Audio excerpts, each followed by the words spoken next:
And we got you over there. So. Well, that's one of the first fires we've seen of the afternoon, although the mayor said that, Mayor of Santa Monica, the pro tem mayor, said that something was on fire at 4th and Santa Monica. Derek, did you happen to see that at all? Anything happening at 4th and Santa Monica?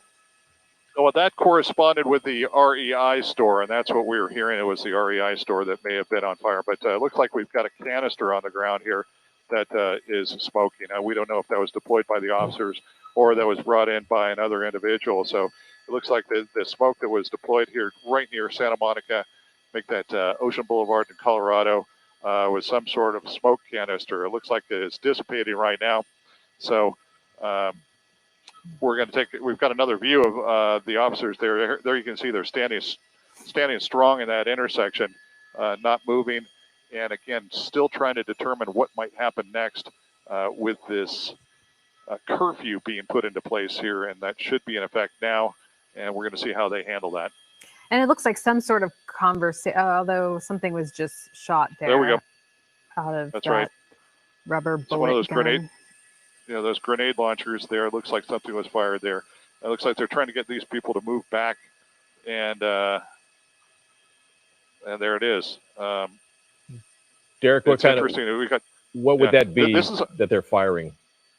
Yeah, they're firing to the south. So this is on Ocean Boulevard. It looked like it was some sort of less than lethal round that was fired. We just don't know yet. Might have been a tear gas canister. But it appears that they want to get these people who seem to be some distance from the line of officers to either completely move out of the area and here we are, we've got one officer, it looks like he's taking aim right now. And maybe there's been another shot fired. We're not sure. I should say, when I say shot fired, this is a less than lethal round that looked like he deployed out there. So we can't tell what commands are being given to the people on the ground there. So therefore, we don't know exactly what it is the officers want these people to do or why they're firing those rounds. But it looks like they're taking turns right now, firing one, and then seeing what is happening, and then deploying again. So it looks like they're just trying to keep people as far south of that intersection as they possibly can. There you can see some of the empty cartridges that are on the ground there. Again, it looks like the 40 millimeter grenade launcher that we've seen used over the last 2 days. Well, again, that curfew in Santa Monica started about almost 29 minutes ago. We're getting close here to 4:30. That started at 4 o'clock in the afternoon. So again, Josh? And it's not the only city that is under curfew right now. West Hollywood is 8 p.m. now. Yeah. Beverly Hills, Culver City, and maybe we can throw up the sign that we have. Santa Monica, Culver City, and Beverly Hills. Their curfew is just started at 4 p.m. And then for the rest of LA, as of 8 p.m. tonight. All right. Looks like down here in Santa Monica, they're putting barriers up. They must have been prepared for this. So they're all squatting down, and they're holding barriers up as the police continue to fire, I'm guessing either beanbags or rubber bullets in their direction. So now he panned over to the side there. They seem to have a bunch of them stacked up there. So they've pulled those out now, and now we've basically got a standoff. But I think eventually the officers will start advancing down Ocean Avenue toward the protesters, who are, again, they put up some barricades in front of themselves to protect themselves as they squat down. This is really insane to be seeing, especially in this area. The mayor pro tem of Santa Monica said he's never seen anything like this. Yeah. Derek Bell has been overhead all afternoon for us. And you're able to see more than what we're just seeing in this shot on our screen. So what's happening? Sky 5, go ahead, Desk. Derek, can you hear us? Well, it looks like he's doing a little communicating with either our assignment desk or maybe air traffic control. Derek, can you hear us? Sorry about that. Yeah, we are getting more information here. It looks like we're hearing that there may have been shots fired in the area here, not far from this location. Of course, they are firing these rounds here, but we're going to try and take a look over there. Lincoln and Marine is what they are saying. So we're going to head over to that location right now. We're over Lincoln right now, so we're just going to head to the south here. Yeah, so it should be just a moment from now. Hold on a second. It's right down there, Josh. We're right over it. Okay. There. Look out the window there, Josh. See, right down here. Okay. We're seeing officers roll up to this area right here real quickly, and we've seen them deploy here. We're hearing that there may have been shots fired in this location. This is Lincoln and Marine, we do believe. There's a jack-in-the-box here, and it looks like officers are deploying to the back of that. Weapons drawn. Taking a look over some of the walls here. Again, we don't know exactly what was happening. It was a report of shots fired. We haven't been able to see anybody shooting or anybody down in this area. Likewise, we don't have any rescue ambulances or anything like that, any medical people on the scene right here. We've got some people that are gathered around here. It looks like they're just trying to take a look at what's going on. And officers are being deployed to the alley to the east of that location. So we're going to try and get some more information. Looks like they have weapons in hand. So it's a very serious situation indeed.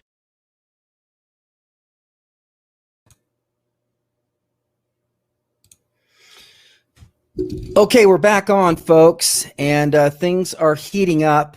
Hold on one second.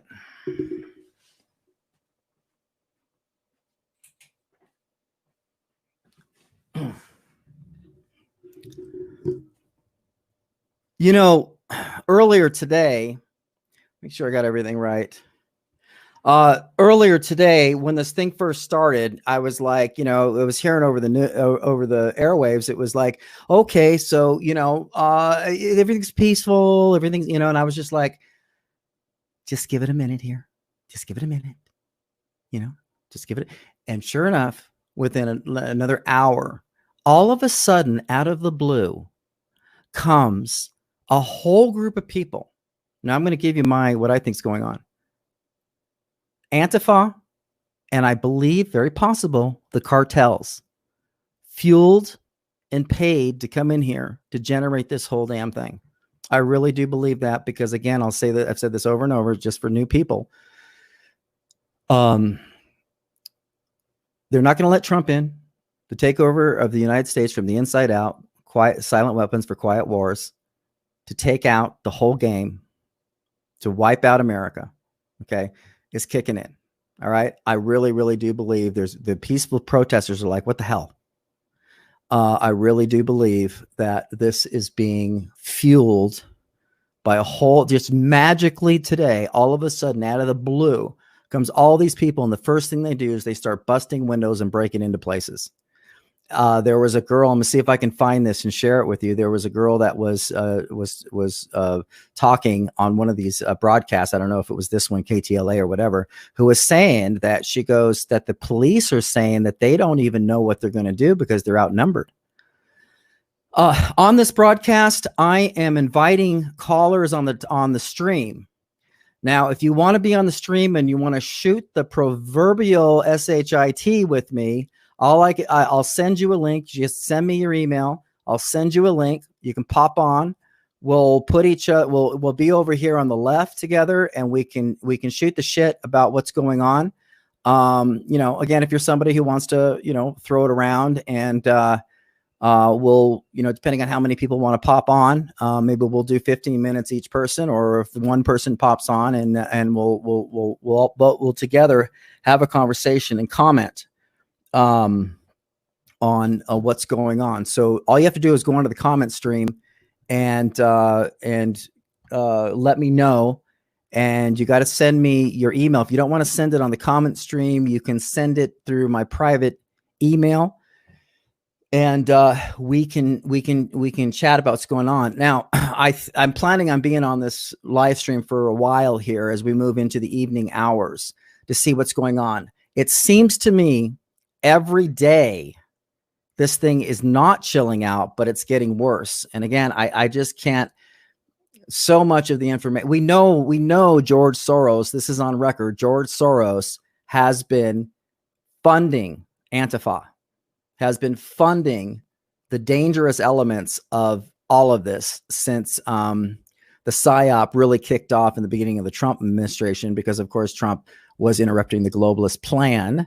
I'm an independent. I comment across the board on everything, and I don't really, I'm not picking team, so to speak. I'm picking the team I'm picking is the team of human rights, animal rights, and that sort of thing. So anyway, you're welcome to pop on if you wish, and just let me know. Mary, hello, Mary. Flagstaff has peaceful protests for now. Mary was just doing some reporting. A friend of mine up in Flagstaff, Arizona, and they have a small group that's going on up there. Tim Dyson says hi from Canada. Hold on one second. Let me make sure my stream's looking good.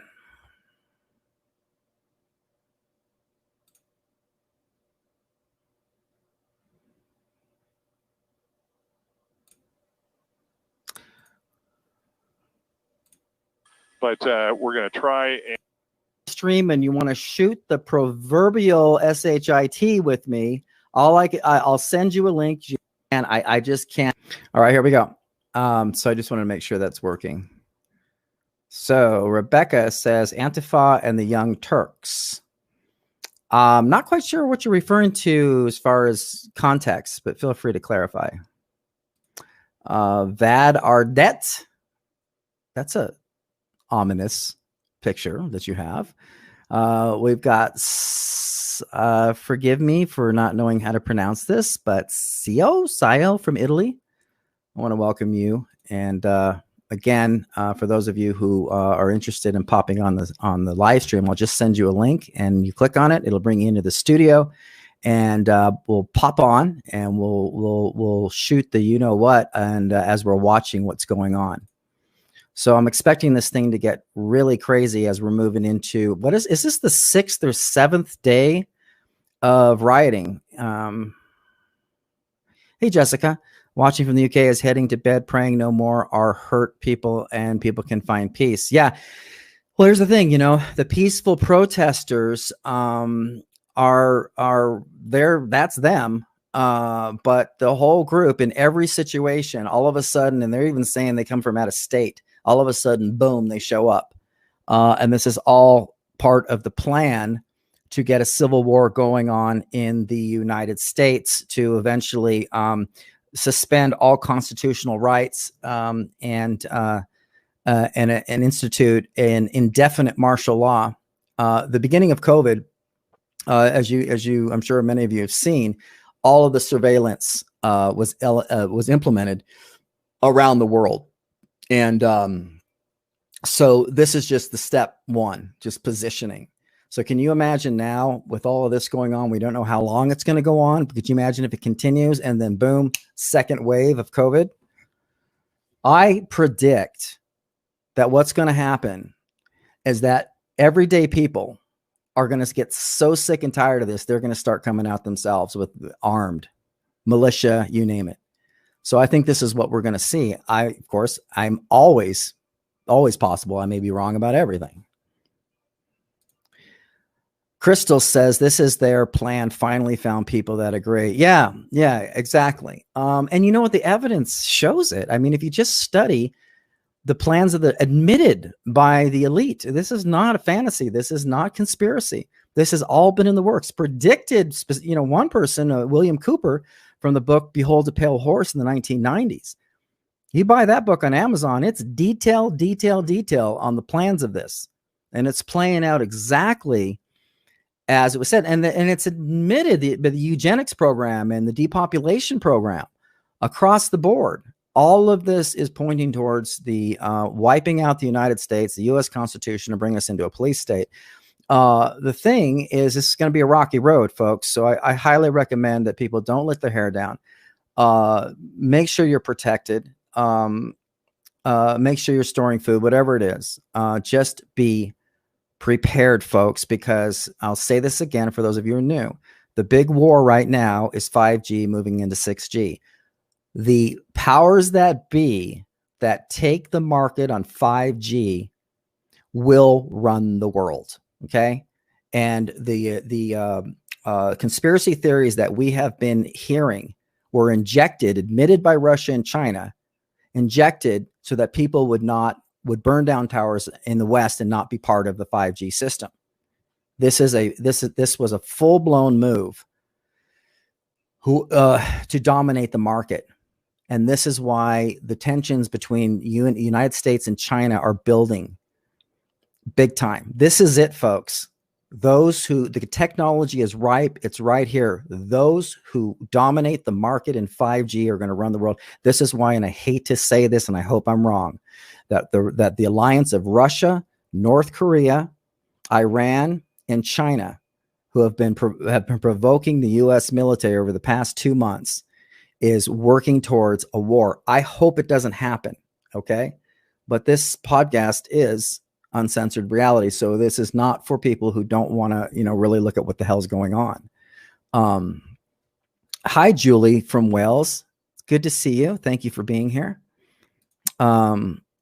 Martine Bechtel says, in Italy, the 2 June, the movement Gillette Aransoni, excuse me if I don't know how to, I just, goes to Rome, impeachment against the government. Interesting. So people all around the world are rising up against the authorities. Guess what happens when this happens? You know where this leads? This leads to the full-blown iron hammer coming down, because they'll let it happen for so long. Uprising, you can see this through history. The uprising will go so long, and then at one point, when the hammer comes down, the hammer is going to come down hard. And the peaceful protesters, great, but the thing of it is people are like, we want justice. Well, guess what? The person who murdered George Floyd justice has been handed out. This person has been charged with 3rd-degree murder. Okay. It's happened. This has come to a point where who even knows who George Floyd is anymore? This thing has turned into a full-blown war against the government, fueled by the power, the puppeteers that know how to incite and weaponize racism. Okay. So this is why I think this thing is going to keep kicking in really, really strong. I thought that maybe this would fizzle out. It seems like every day it's getting stronger. We'll see. People are waking up and we're seeing peaceful acts, but mainstream media will not show master masons saying order out of chaos. And that is exactly it. And you know what? There's nothing we're going to do about it. And ultimately, I know this may sound like a futile statement, but I think in the big picture, globalism is inevitable. I think there are benefits to globalism. When you look at the condition of the human species, especially in America, but all over the place, due to religion and all this stuff, you've got sex trafficking industry is unbelievable. It's massive.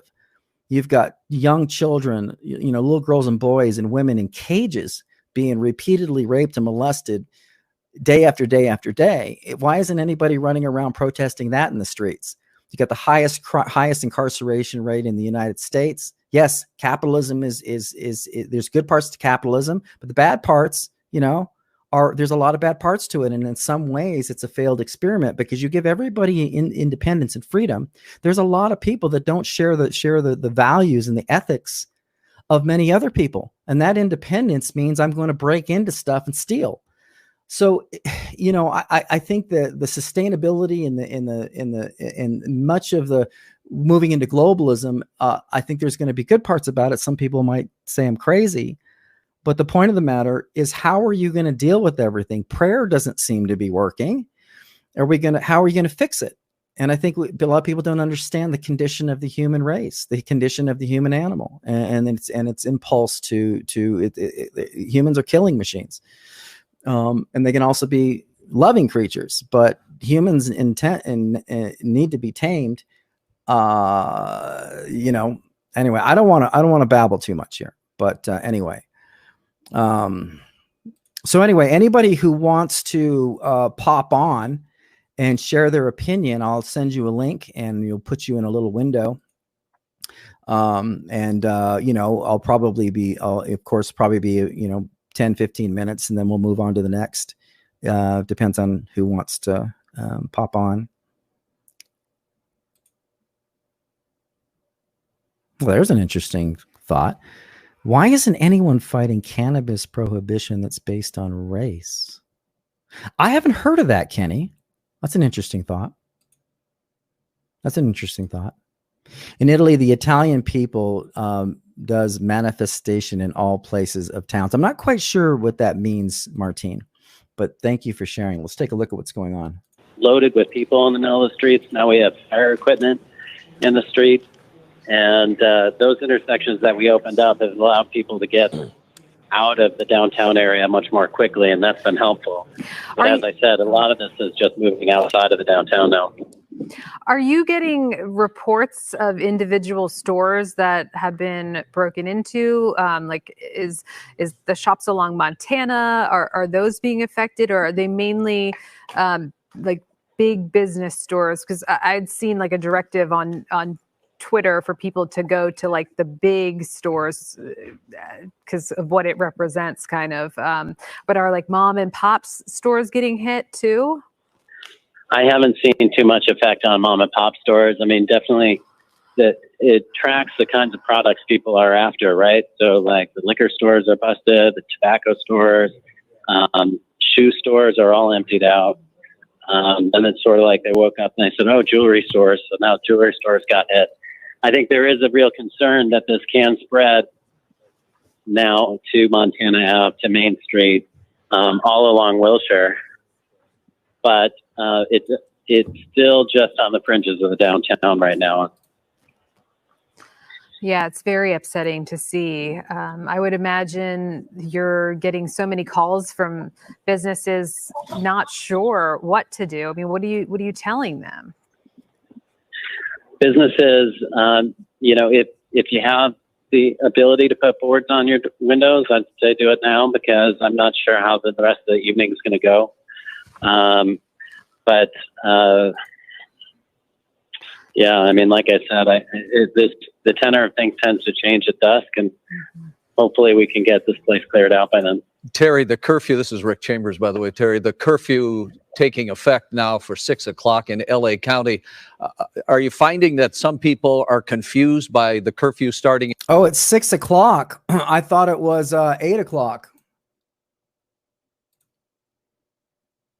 Officers, and you can also see the smoke kind of dissipating away from everyone because the wind is just moving it. So it appears that maybe that's not working. So many different ways that they're trying to get these people to move, but it does look like that they're moving. It's been effective in moving the crowd. I think the big question, Chris, is where is the crowd going to go? Because we've seen them move throughout the afternoon, and then they reunify and set up another line. And is this a cat and mouse game that we're going to see continuing, as you said, through Santa Monica as it goes into other residential and other commercial areas? And is this something that's going to be an ongoing problem for Santa Monica? Well, that's my concern. You know, this is a little bit different than the tactic that was being used yesterday by LAPD near the Grove, where they were kind of boxing them in between intersections and doing their best to try and separate the masses and dividing the large groups to prevent them from merging. Of course, the more people you have, the more that mob mentality kind of takes over. And so what's happening now is that large group is continuing south. The Santa Monica Police Department is slowly advancing southward. They're trying to let that tear gas dissipate, and I imagine they're going to continue south. The problem is there's no law enforcement on the south side that's in a position to kind of box them in or take any other further action. So in essence, you have that group of officers near the bottom of the screen that can continue to kind of move the crowd further south. And as you mentioned, that then puts them in a much more residential area if they stay on Ocean, or if they come in another block from the Ocean, that would put them on 2nd Street, Second Avenue, which puts them in, which turns into Main Street. And then that's a whole nother deal. You can see they're starting to make that turn. If you widen out a little bit, there's already some protesters that have made their way to the other side of the park. And that's what it looks like. It looks like they're actually heading towards 2nd, which will eventually, if they continue south and make a right, that's going to put them on Main Street, which is really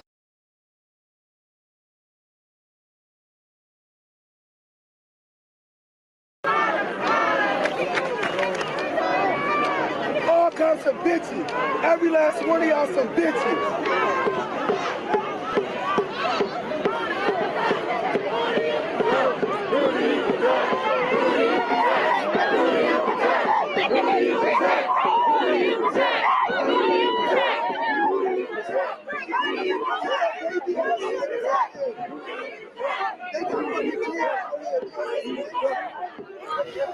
I just think there should be justice for all the people that have had their cars burned and their businesses burned and beat up in the streets and stuff. I'd like to see justice for them.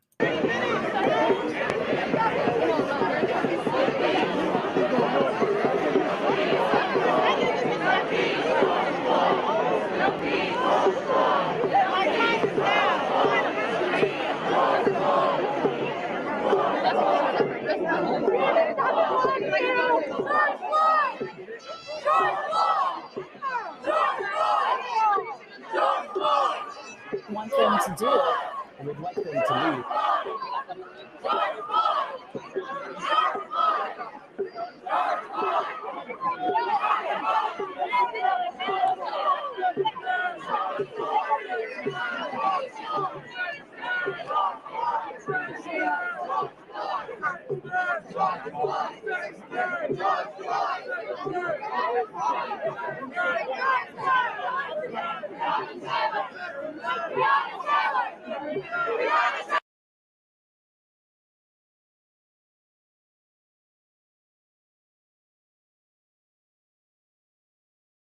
Really would be a terrible situation as well.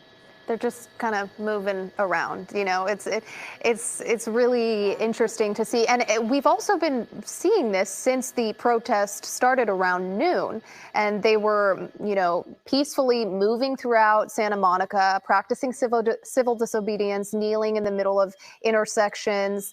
But now it's reached a point where we're past the curfew, and the protest has.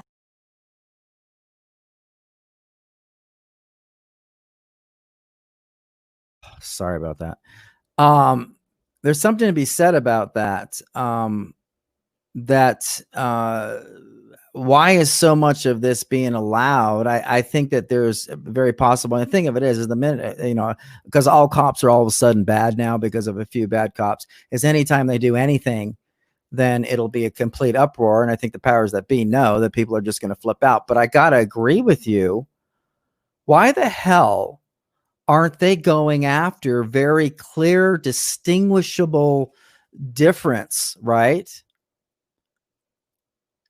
Why aren't they going after the people that are smashing windows and going into? Here's what one woman said. She said that they're outnumbered. But I'm overwhelmingly clear that this thing is a psyop, right? To get a civil war going in the United States. But still, you know, overpowered could be part of the whole game because they take command from the top down, right? But this is a very good point, Kenny. It's like, why aren't they going right over instead of focusing on the peaceful protesters? Why aren't they heading straight over to when this whole group of people come in, which I think are cartel and Antifa funded by George Soros? Why aren't they going straight there and opening up a can of rubber bullets on them? You don't see that. Well, the thing of it is, Kenny, think about this, okay? There's over 300 and something thousand, 100,000 law enforcement in America, okay? Male, female, black, white, purple, whatever, okay? If you count just in one city the amount of calls that they have answered in a year's time, thousands and thousands of calls. And I'm an avid I watch live PD. I watch 48 Hours, and I see these people in the homes of African-American people, and the African-American mothers and grandmothers, and you know, they've protected their they found their missing loved one. They found, listen, cops are people too, folks. They're not, it's not like one big conspiracy where they're all, you know, all of these cops are all like not people. There's bad people, but there's really good cops that risk their lives every day to keep us safe. And I guarantee you, if we didn't have those cops, you want to see all the mayhem that would happen. I had a friend in the DIA, right? He told me, he says, you have no idea what we do behind the scenes to keep this country safe. He says, you have no idea. No idea. So this is irrational, emotional thinking. Now all cops are bad. Well, no, not all cops are bad. And there's a lot of there's in fact, I heard one statistic that there was more Mexican American cops than white cops. And there's tons of African American cops. Are they racist and mean and bad? No. It's just not the case. And you don't see people running around praising the cops and having these big protests saying, yay, you know, for all the different cops that found my missing loved one. You know what the kidnapping rate is? You know, you look at sex trafficking industry. So this is just a psyop, folks, that pumps people up. And then all of a sudden, all cops are bad. Well, yeah. And you know what? Cops are people too. You got a female cop that finally flips out after African-American female cop who flips out after 7 days of being spit in the face and taunted. And all of a sudden, oh, see, the cops are bad. It just isn't the way it works, folks. These people are being played. All right. And yes, there are bad cops, but if you don't apply critical thinking, you're just operating in a emotional fantasy world within the American dream from which we all must wake up from. They're the ones that should hold the other accountable. Well, sure. But don't you think we should hold accountable the people that are because of 4 bad cops, one of them being an Asian cop, right? Shouldn't we hold accountable the thousands of people that are now out of work in the middle of an economic crash and pandemic? Shouldn't we hold accountable the people that burned up random people's cars that are working hard to feed their family and paying a monthly payment for that car? You know, if you were smart and you really wanted to deal with it, you go directly to the source of the person or the group that did it. We want justice. Well, you got justice because the cop that murdered George Floyd has gotten third degree murder charges. Well, I think Epstein's already done. I think he got COVID as well. Well, you know, we say our laws are bad. I think in many cases they are, but I would invite you, Kenny, to be aware, be careful of they, them, and all, black and white thinking. We don't realize how many laws are really, really good. And you know, so many people think that, you know, the United States is so horrible. It's not perfect, but you know, try going to Iran or China or Russia or so many other places. Try going there and then compare it. This place is like romper room, Disneyland compared to that.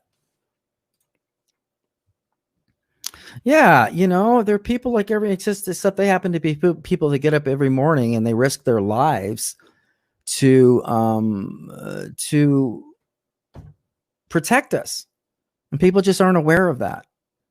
There's good people. They're people.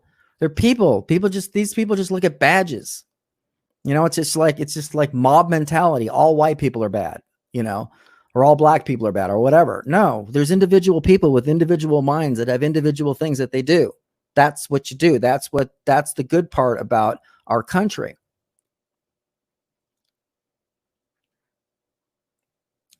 Let us stand around as our friend killed someone else. We would be accessory to murder. Okay. Well, listen, I'm just, you know, sharing with you the obvious here. Hold on one second. I'll be right back.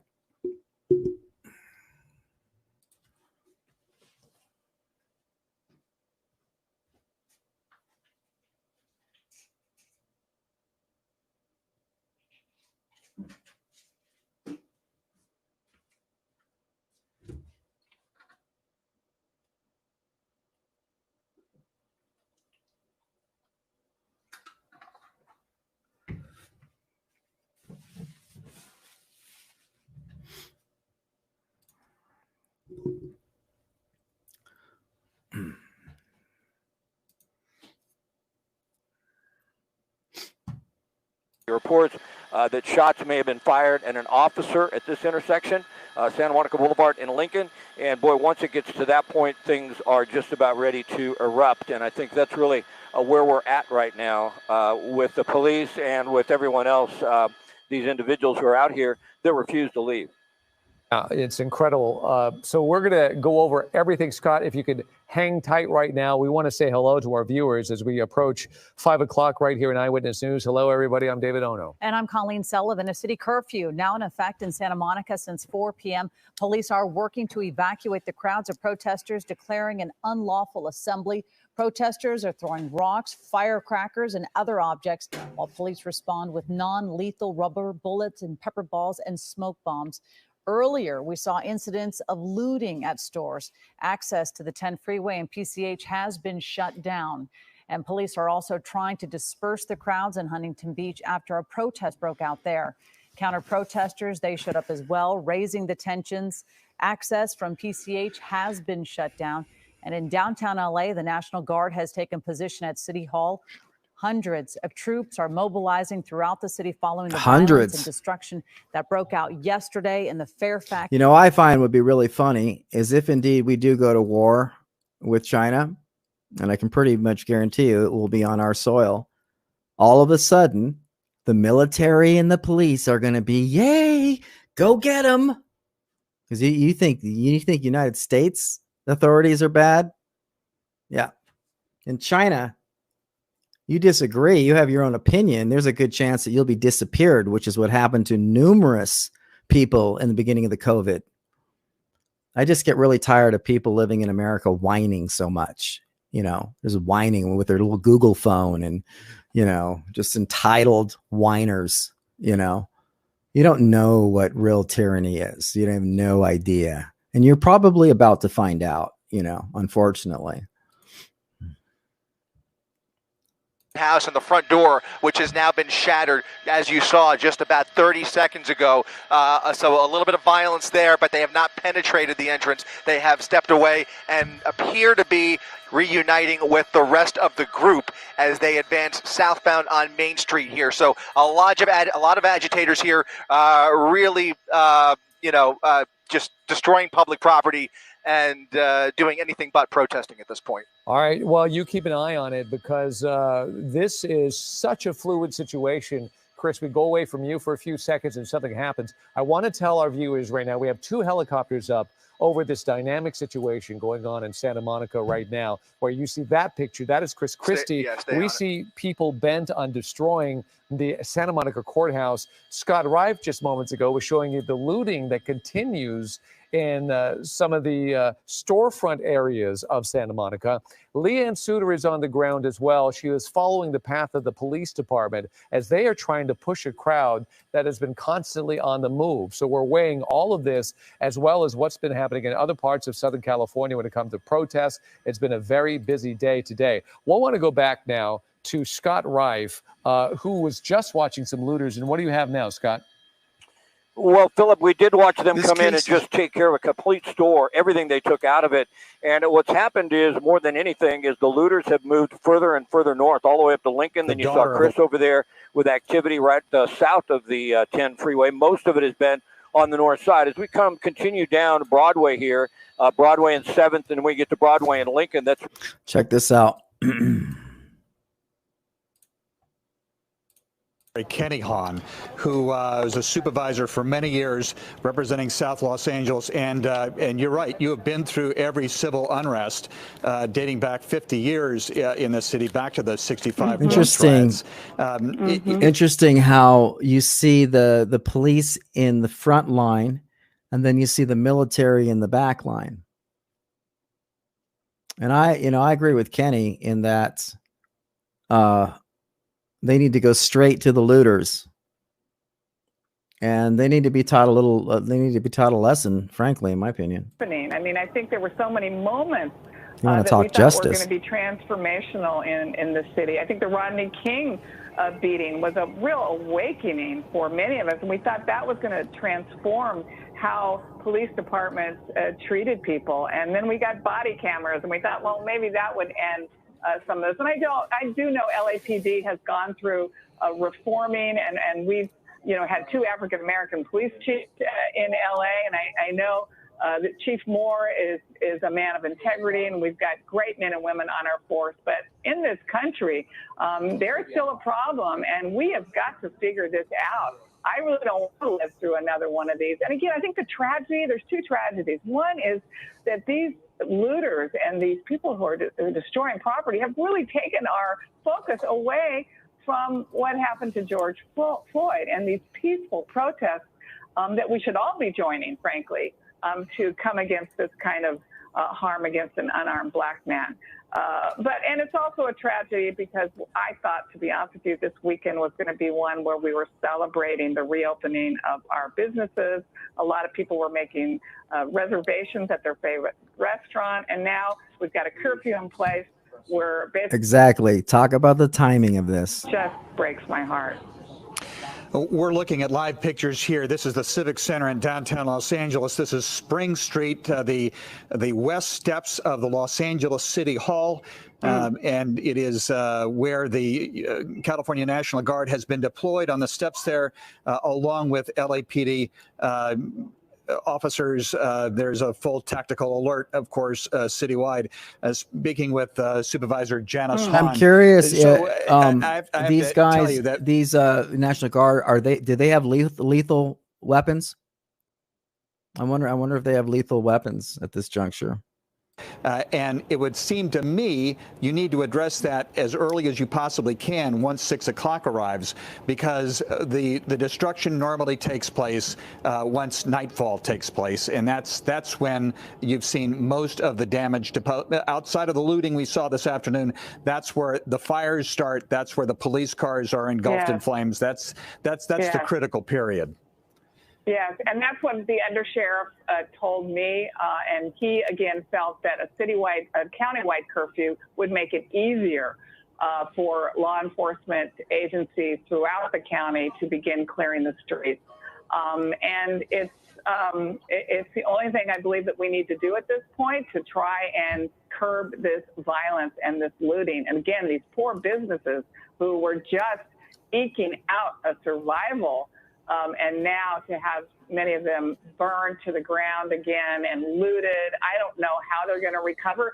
Let's not forget, in '92, we created Rebuild LA, right, which totally focused on trying to rebuild a lot of the areas that were destroyed. And some of those businesses, Conan, never came back.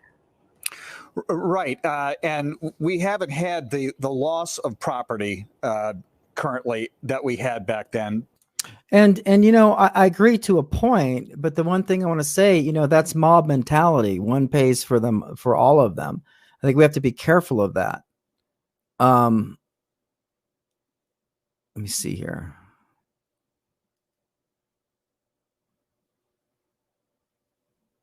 Yeah, I think so. But I think the other thing that maybe a lot of people don't realize is what is the crime element of this.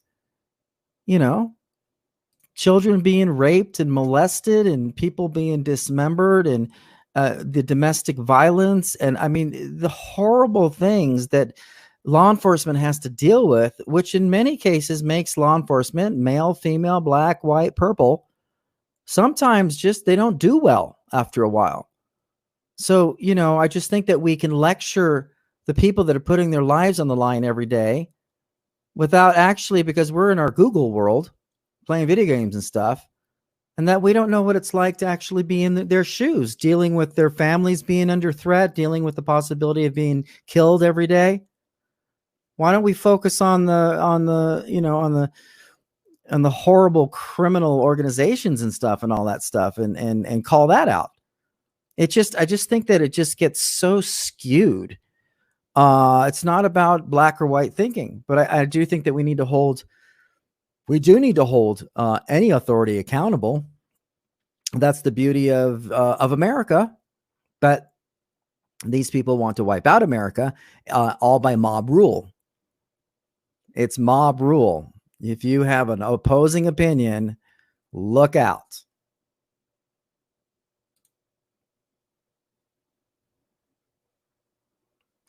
That's what Terry feels. Terry Peck. I am a big supporter of. I'd like to have repeat criminals, serial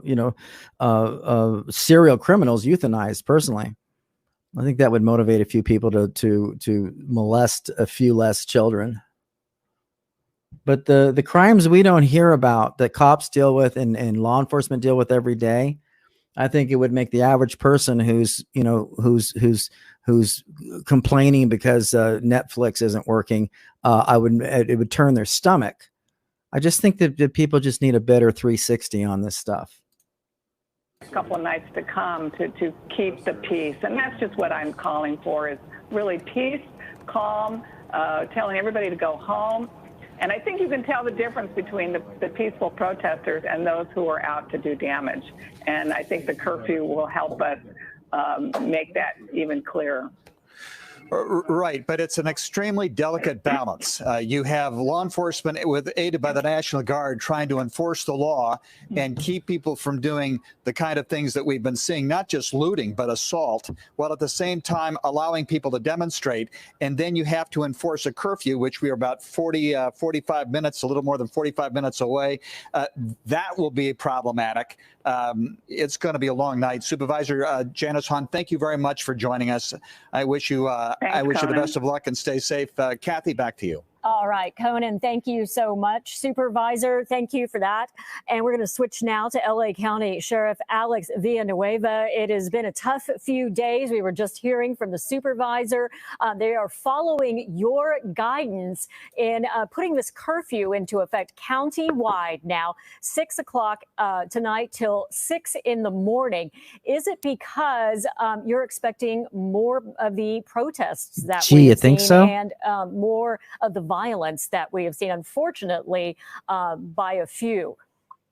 Well, actually, if it was just a protest and people exercising their First Amendment rights, we'd be more than happy to support them. In fact, we'd lead the protest with them. However, when it descends into looting, lawlessness, people getting assaulted, and attempts at arson, we have to draw the line there. And we're not going to tolerate other people being victimized. And it takes away from the message about George Floyd and his tragic murder.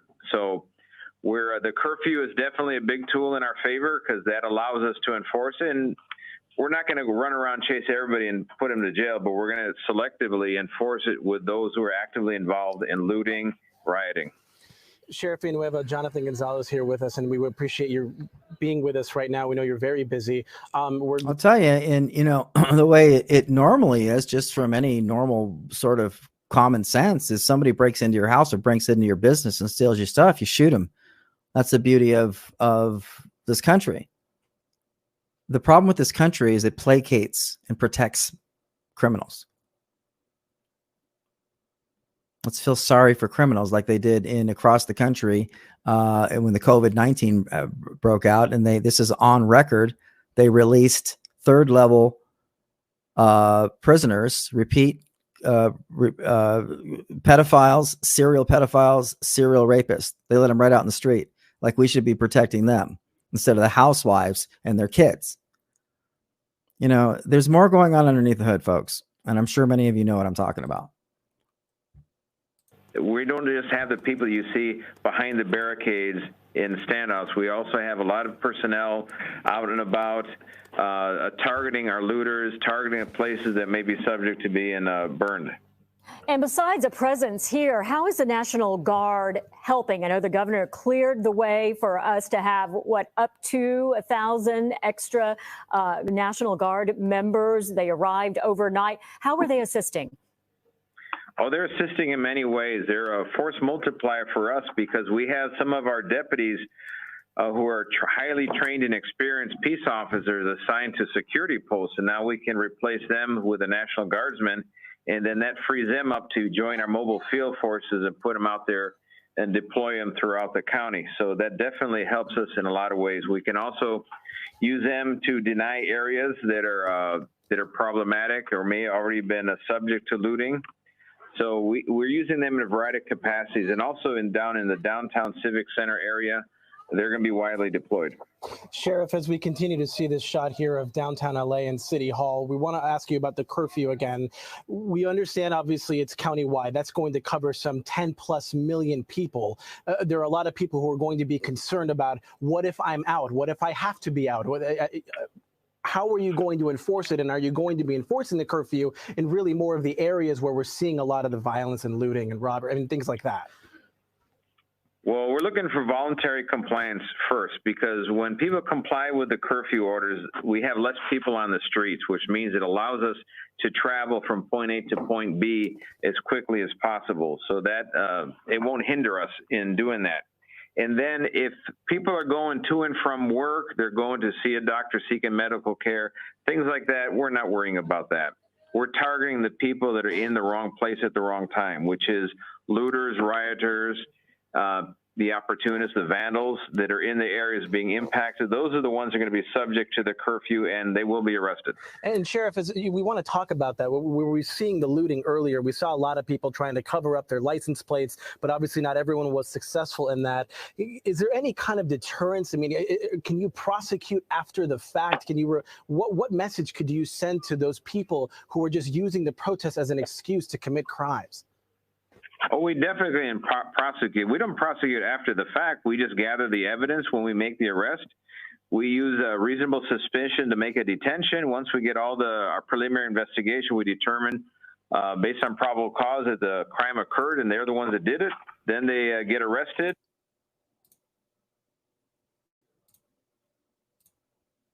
See what's going on in Atlanta. Hey, say it again! Say it again! Say it again! Hey! Fuck these niggas! Fuck these motherfuckers, bro! Out here.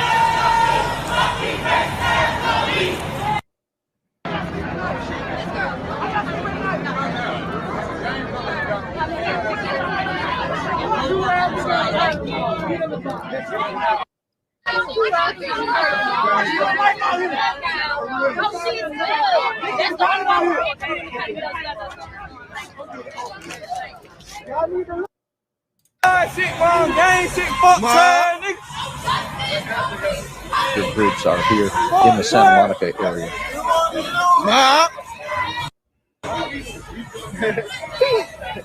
Niggas ganged up. Hey, fuck, Trump! Where the fuck these weak niggas at? Move on to something else. Get these motherfucking guards. Yeah, the guards in the cut. They like, we out here. Yeah, and we've also heard Huntington Beach had some problems today. They had protesters actually on both sides of the issue down there, going at each other on the streets down there. But Santa Ana last night had quite a bit of problems in Orange County. We're hearing that Whittier might be an area not to have problems, hopefully, but that's another staging area for a protest. There will be other protests in many communities and cities throughout Southern California for the rest of the night tonight, and we're just hoping that everybody stays peaceful. Yeah, it's unclear just how effective these curfews are going to be. Last night, it didn't seem to make much of a difference to anybody that was out on the streets, and we've seen that happening in other towns as well. But now with the National Guard mobilized on the scene, we've seen them moving along the streets. It was unclear exactly where they were heading, but as that fire in your picture there continues to get out of hand, we would expect to see some of those California National Guard units arriving, possibly protecting some of these government buildings. Yeah, and Third Street is another Street area. Promenade as well. Yeah, and the Mayor Pro Tem discussed this with us in the last half hour, saying, you know, the local police department, they're trained a little bit better to handle these situations than the National Guard. But the National Guard does need to go from the convention center where they've been staged and get into some of these pockets, some of these areas. And I think just their presence, just seeing them parked around in the parking lot, standing on the corners, may have some sort of a deterrent for the people who are out there creating problems. As far as the mass of people that are out there and legitimately demonstrating and protesting today, they've been, for the most part, nonviolent and acting well in the streets. Yeah. We're being told now that the sheriff is now making the curfew for LA County 6 p.m. Yes. So it's in 40 minutes. Well, that ought to heat up. Again, though, as Rick said, not necessarily always followed. But, you know, even in Santa Monica, I heard when we were speaking with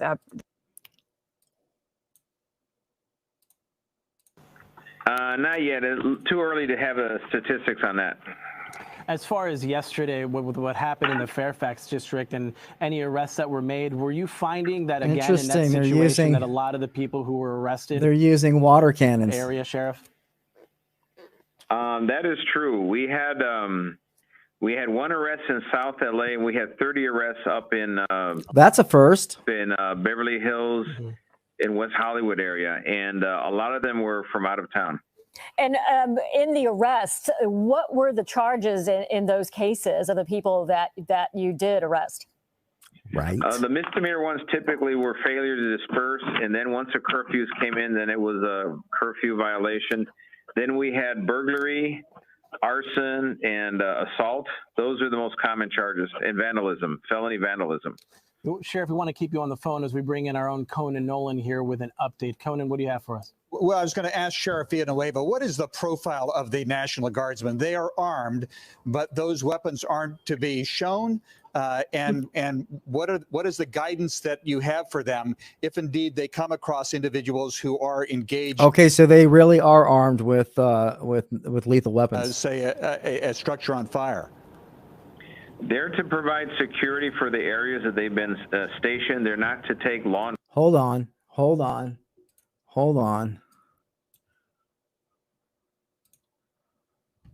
This cop, hold on a second here. Where is this? I just saw this.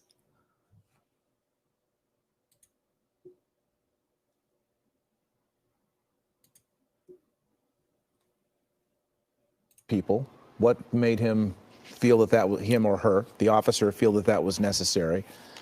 And this is in why were Southern people Cal. Watch compelled this. to Watch throw this. objects at that. Watch cruiser? this police car. There was a lot going on in that, and that's pretty shocking video, though. It is shocking. We have so many images right now. I'm trying to take a closer Where is look it? at it because we just. Oh, this is it. We're just sort of all looking at some of these images for the Look first at time. this. Why is Why do that? there was Holy cow. zero need to do that. People are Holy literally standing cow. in front of you. Why accelerate? Why accelerate forward into them when you didn't have to? Well, And he's then accelerating accelerate back. because there's an entire mob jumping on his car. Or I know tensions God, are high. people are so stupid. But yeah, Yeah, Some people, that's oh my God. Yeah, that's video that's very disturbing. And then backing up without any regard for who's behind you, and you can see people because you obviously had those. See, this those is the cameras thing with the leftist media. They're always protecting the mob. It's unbelievable. He's a law enforcement officer, or she, and she may be African American. She got the hell out of there because there's 1,000 people coming after her. And what the record has been over the past 7 days is they're smashing cop cars. And, it's just like the left is always protecting. A bunch of people in front of you. Is there a reason then to continue forward? And I mean If the you have a radical place left, to folks, go, I'm to an get away. independent. You don't have to turn down that street. No. That's And- crazy. Absolutely not. Look at No, that. that's I'm very confused as to and why Look at and that. the- felt compelled to police accelerate cruiser is forward. stopped.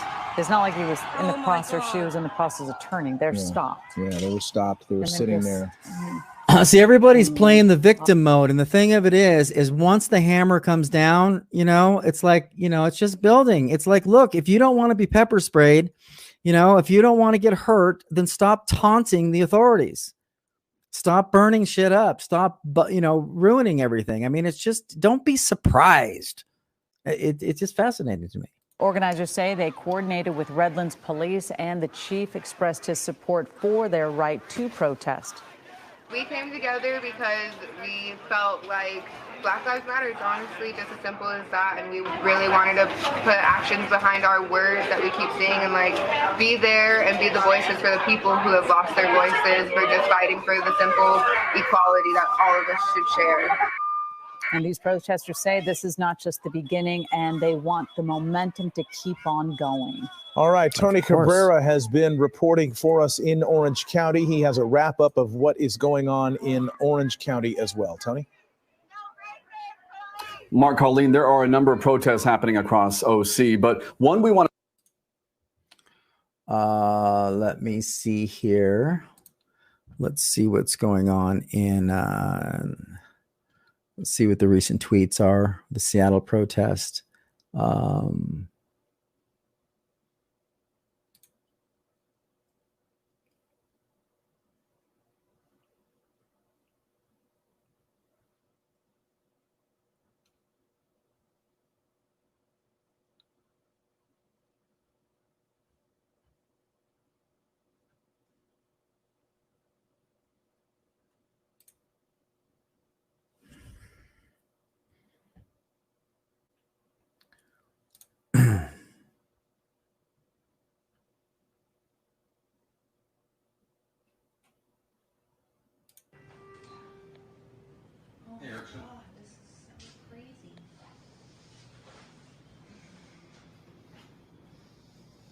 Yes.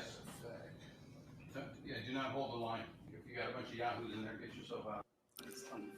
I mean, my question is why aren't the media talking about, you know, all of these people stealing stuff that other people are going to have to pay for, you know, that stealing other people's, you don't hear that. It's just the minute a cop does something that gets finally pissed off, you know.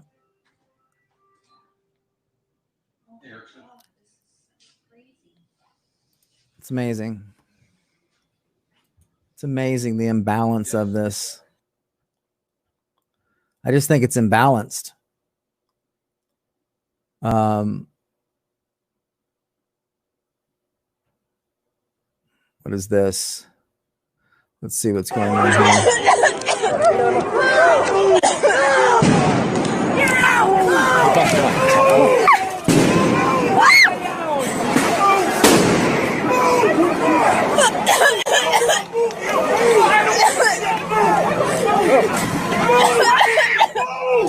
They're pushing people in the back.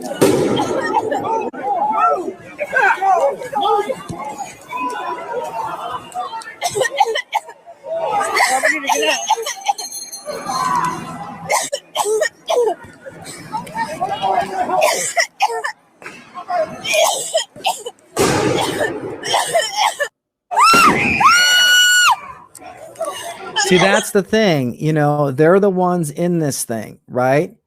And they're the ones inciting violence, and they're the one, I mean, not all the peaceful ones. And then the minute shit comes down, they're going to run, they're going to act like victims. I support the peaceful protesters. I support freedom of speech. I support all that. You know what I mean? Oh, but they're sure going to whine like little babies. Like, okay, well, if you don't, are you not expecting the law enforcement to finally come down? Did you not hear the memo that the National Guard's coming in? Did not do your homework? That when the flipping hammer comes down, if this stuff keeps going, that they're going to whip out the guns.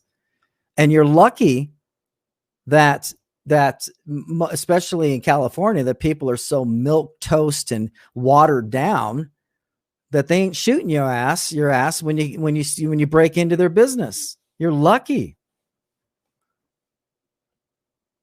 Lucky.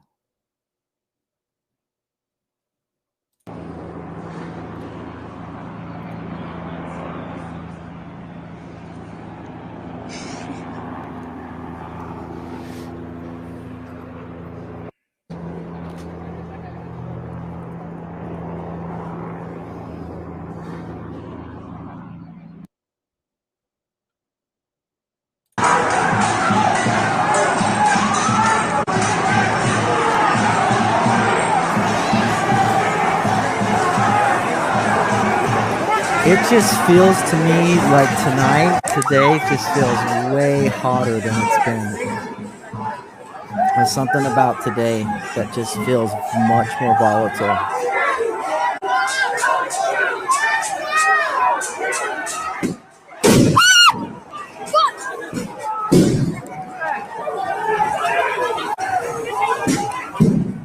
They're following us with it. I wouldn't jump. I mean, my thing is this. If you know indeed that you've got a whole bunch of whatever, Antifa and cartels screwing up your protest, why wouldn't you take all of your people and protest somewhere else, somehow control it in a way? Why would you stay in a volatile area where people are, you know, these bad people are doing things and not expect to be part of suffer from the reaction of authorities. You know,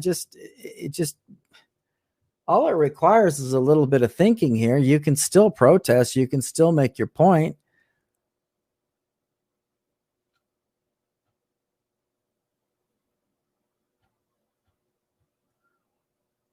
I don't know. The voice of my voice of reason is redundant. Let me take a look at some other live streams here.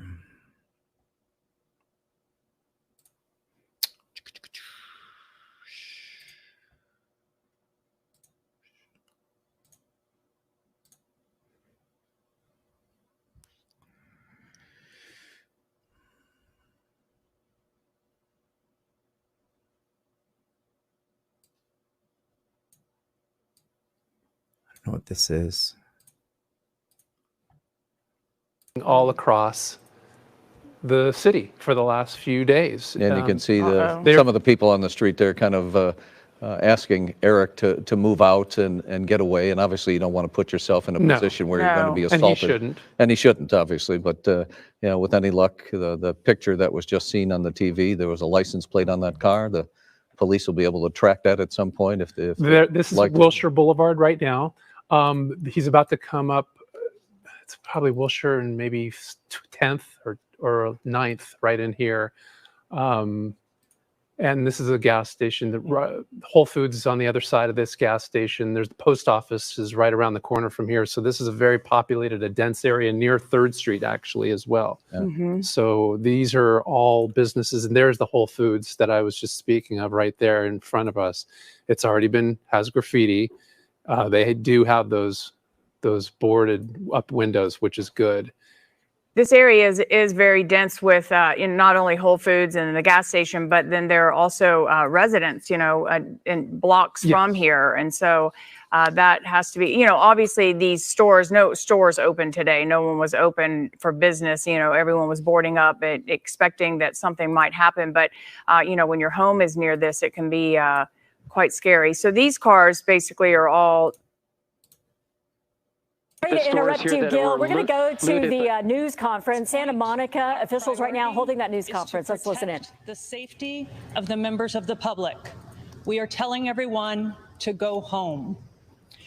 Tomorrow, we start our recovery. And with that, I'm going to turn it over to our Chief of Police, Cynthia Renaud.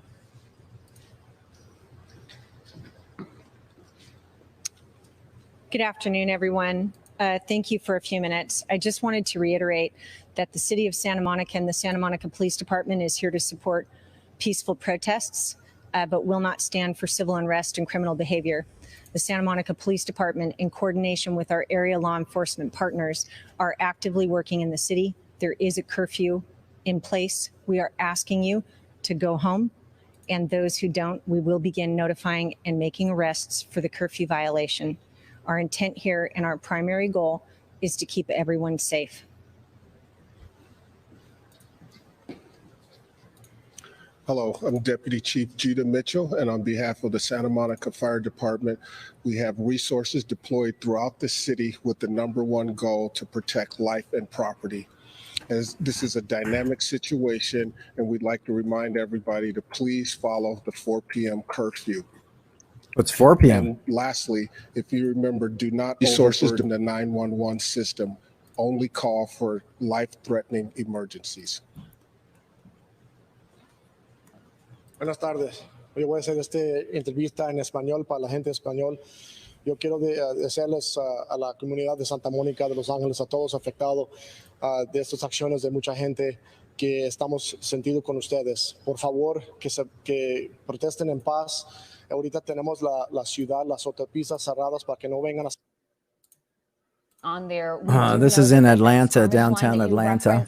Had been several blocks back where they had been for much of the day until just recently. And then we started to see them kind of come down the street there. We do want to mention again that Centennial Olympic Park had been closed. And it looks as if, like Ron said, it looks as if they're gathering anything they can find from out there. We're seeing porta potty on the side. A porta potty right out there. It looks like people are grabbing anything. It looks like they're moving dragging possibly another porta potty down there.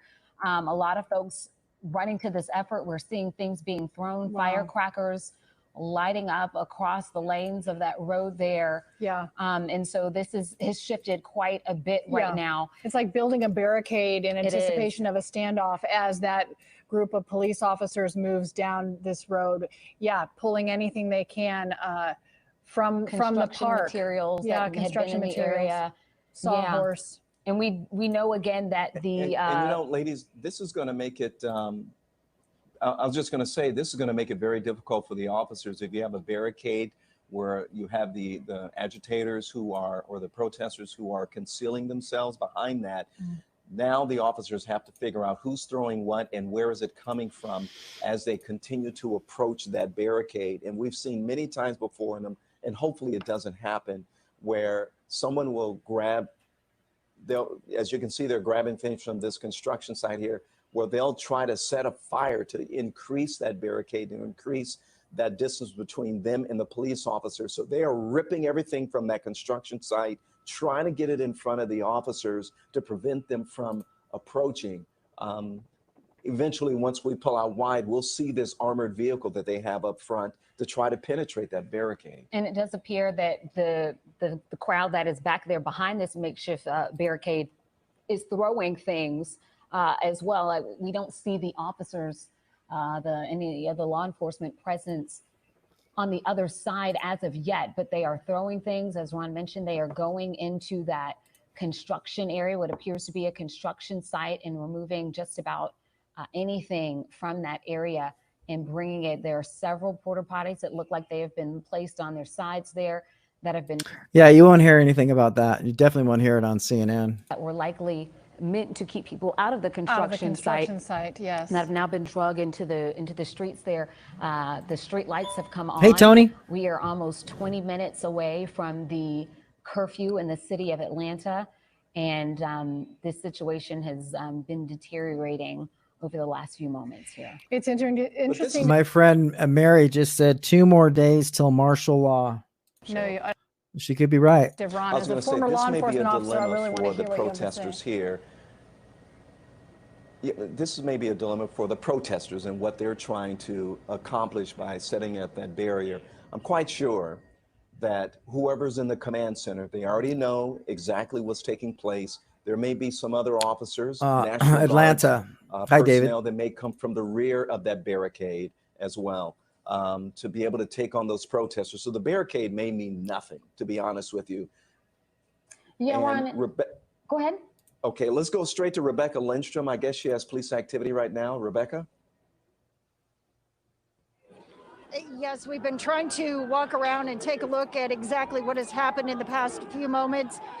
They have very successfully dispersed the large crowd into smaller chunks.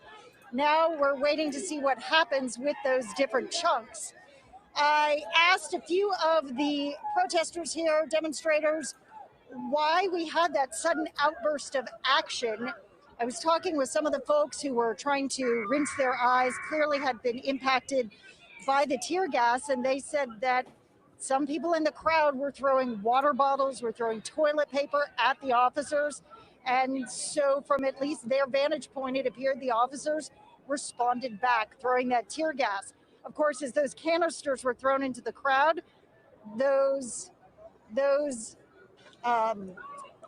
canisters ended up just being picked up by the protesters and thrown back at the police. So you just have this wave of action as people were trying to get away from the tear gas.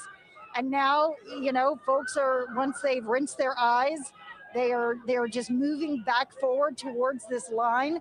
I think most people are trying to figure out what happens next. I've talked with several people asking them, are you going to leave at 9? It's almost 9 o'clock. And I have not found a single person who has said that they are going to be leaving at 9. In fact, those that earlier were kind of not committed as to whether they'd stay or go have decided that they are not leaving, that they are going to see exactly what happens with this. So again, 19 minutes away until that curfew, and the folks here, those who thought that they were going to leave, they are re-energized, ready to stay.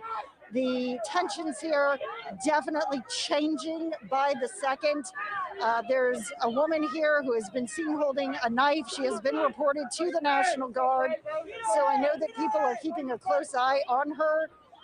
I have not seen that knife personally, so I cannot say. But again, anyone who thinks that they could be causing violence or here to cause violence, they're telling authorities about them. They want to stay, they want to demonstrate, they don't intend to follow the curfew, but at the same time, there does not seem to be an interest in actually having a violent outburst, that they want to continue to keep this as a peaceful demonstration to stand their ground.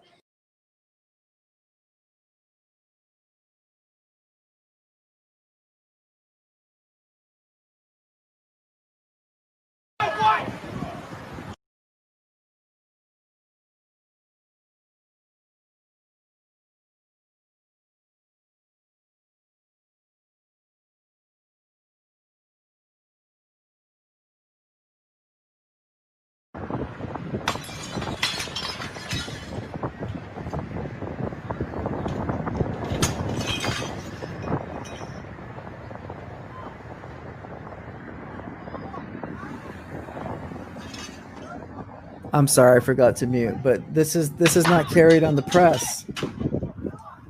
There's a lady, she comes out, it's her business.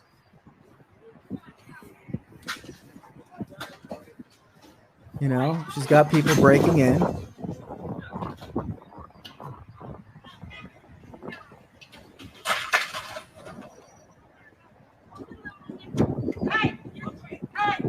Look at that. Yeah, you're a real man. Beat up the lady. Look at that. Look at that. They need to come out with a firearm.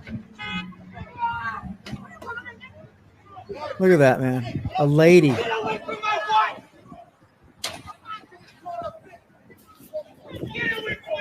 I'll tell you one thing. If that was me, there'd be some dead people. Just that people, you know, there's just such this mentality of people protecting criminals. You know, it's unbelievable this stuff isn't carried. This stuff across the news, all of this violence should be carried. You know, this kind of stuff should be. It's not. Unbelievable. Unbelievable. It's just horrible. Wow, oh my God. A giant. Oh my God. This is very dangerous. Oh my gosh. Oh, this is bad. Unbelievable. I'm not sure how that vehicle made its way through this crowd. It's being surrounded now. On the ground, and Eric, we are looking at the people, thousands there on the ground. What's happening right now? Oh wow, they're moving across. What's going on? I'm not certain what. Oh my gosh. Wow. Oh my God. A giant. Oh my God. This is very dangerous. Oh my gosh. And here, doesn't this remind you of I'm not sure how. This reminds me of these. Remember what was it? What was the zombie movie Z? What was it called? We have all the zombies and they just all like, you know, jump on, you know, they climb up the walls and everything. World War Z, is that what it was? Unbelievable. Here's another shot of this.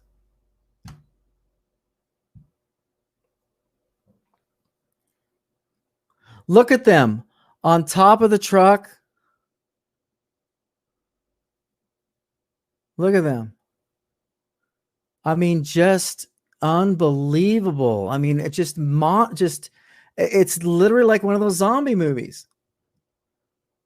Like, why are you even attacking the truck? What is going on here? Why are you attacking the truck? You don't even know who the person is. They're like ants. You know, like this is the kind of stuff you see ants do. Fucking crazy. There's no audio on this. Crazy. It's turned into a frenzy, people. It's a frenzy. It's a A mad frenzy. What are they going to pull the guy out and beat him to death like they did in the Rodney King thing?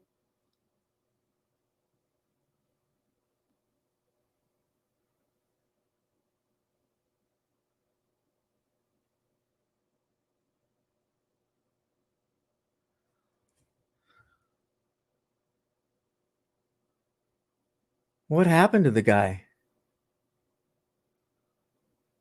What happened to the guy? Did they pull him out? I didn't see. Hold on a second here. So here it is right here. Wait a minute. I got to go back further.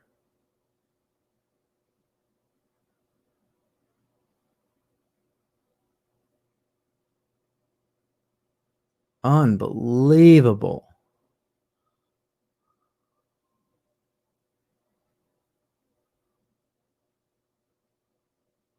I don't know what happened to the guy.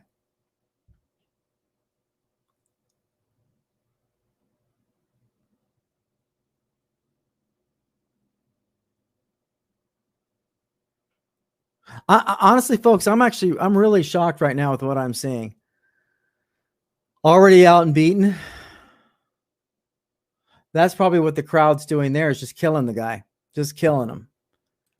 I'm honestly, this may be one of the most disturbing things I've seen so far, seriously, because I'm really seeing this is like something out of one of the movies, man. It really is. This is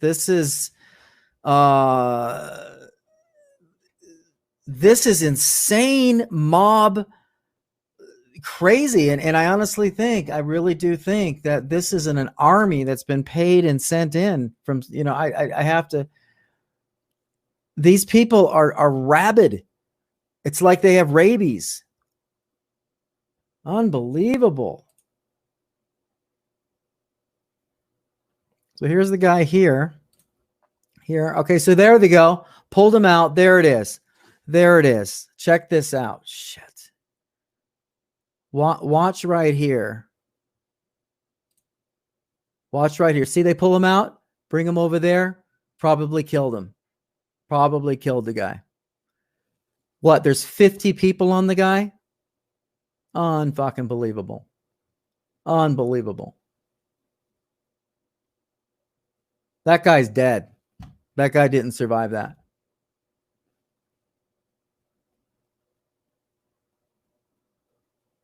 Yeah, this is, I mean, how many movies have all of us watching seen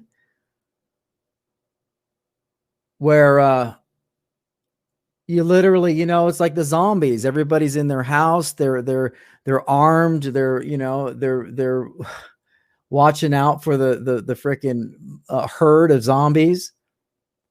This is unbelievable. Unbelievable.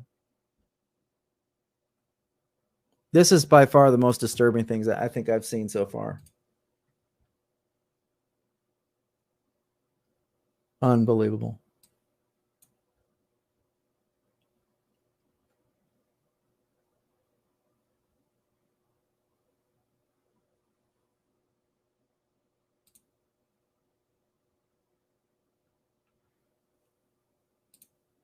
Yeah, we'll listen to CNN. Let me see here.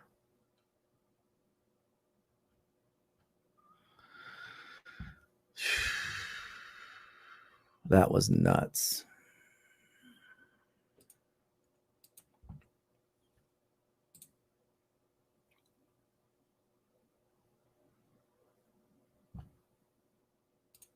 Kind of close, maybe about a crosswalk's distance away from the law enforcement officers, but the crowd there gathering again ahead of the line of police that has mobilized and moved further down the street. Just about 10 minutes now from the curfew Department call out here in Atlanta for a second night.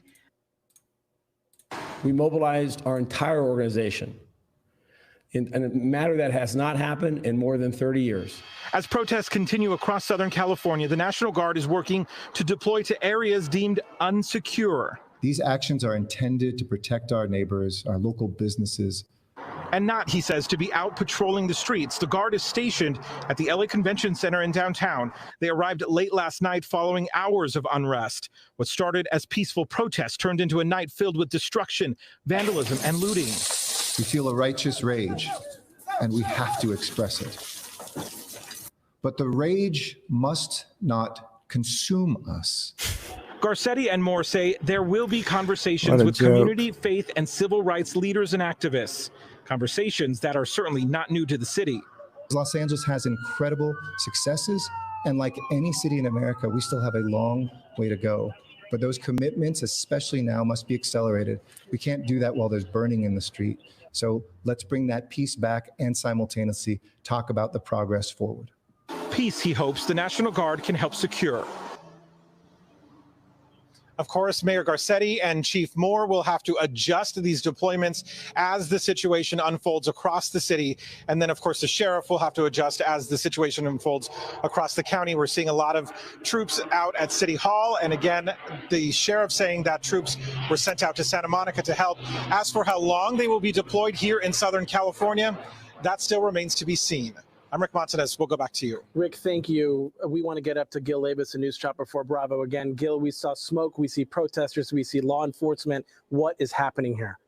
Yeah, Jonathan, this is 5th and Broadway. I'll be right back. You see the skirmish line by officers. It looks like also maybe the LA County Sheriff's involved in there as well. As I come out to a wider shot, you'll see at the corner of 5th and Broadway, the fire was started right in the center of the street. It looks like more items have been tossed in there, but some of the protesters came up with fire extinguishers and put out the bulk of that fire. But look, it's more people coming in and dumping, trying to get the fire going again. So some of the protesters helping out here, and some of these other people just adding to the problem with the fires that they're starting in the streets here in Santa Monica. An incredible scene. Okay, and certainly no one going home, even though that curfew is in effect, and we're getting ready in just a few minutes for the LA County curfew to go into effect. That one 6 tonight until 6 tomorrow morning, but we're still seeing awful lot of people there on the street. This is as close as we've seen them to protesters today, Kathy. Yeah, they're right up in there, and you know, a lot more happening too with the fires that are being set, and definitely not what the city wanted to see today after that protest all day long was so peaceful. And we only saw, you know, just that one bad situation with the looting that was happening at the stores. But now we're seeing the officers on the move. This feels reminiscent of what we were seeing yesterday at the Fairfax district, where we saw, you know, some protesters right up against the skirmish line there with law enforcement. That we're seeing a lot more law enforcement, as we just saw, run into this area. We also want to know earlier when we talk about those peaceful protests, this is significantly smaller as we see officers now running down the street, and it's unclear where they're headed. Yeah, now they're stopping a little bit. They ran for a minute. Now they're back on the run. So, you know, we want to see what they're doing, where they're going, where they are focusing their attention right now, as, you know, certain groups here have chosen not to go home. Okay, so they are lining up right now. We'll see what they're going to do. We've seen them firing the rubber bullets. We've seen them firing tear gas, trying to disperse that one group. But now they're in front of this area where people are throwing things on this, trying to get it to burn, and it's smoking right now. And you wonder if they're trying to kind of surround them and remind them again that this curfew in the city of Santa Monica took place almost 2 hours ago. So anybody outside, it's all considered unlawful. It gives them more leeway in making arrests. We see the zip ties there. They seem prepared to start making arrests, though they're not doing anything active right now. But you wonder what their strategy is, if they're now trying to kind of corral these people into one place so that they can really try to perhaps arrest them, or just try to get them to disperse. Well, Jonathan, talk about arrests. The LAPD say they arrested nearly 400 people last night after businesses were vandalized, looted, and burned in the Fairfax district. And NBC4's I-Team has been gathering new information about who was locked up in recent days. And we have investigative reporter Eric Leonard with us once again with more information on that. Eric. Well, Kathy, local police agencies say they're still compiling all of the arrest information from the last 24 hours. So what we have right now is really an initial snapshot. And across LA County, it appears more than 1,000 people were detained, though by now, most of them have been released from jail. LAPD data obtained by the I-Team shows this chaos along Fairfax, Melrose, and Beverly led to at least 398 people being detained, then cited or booked.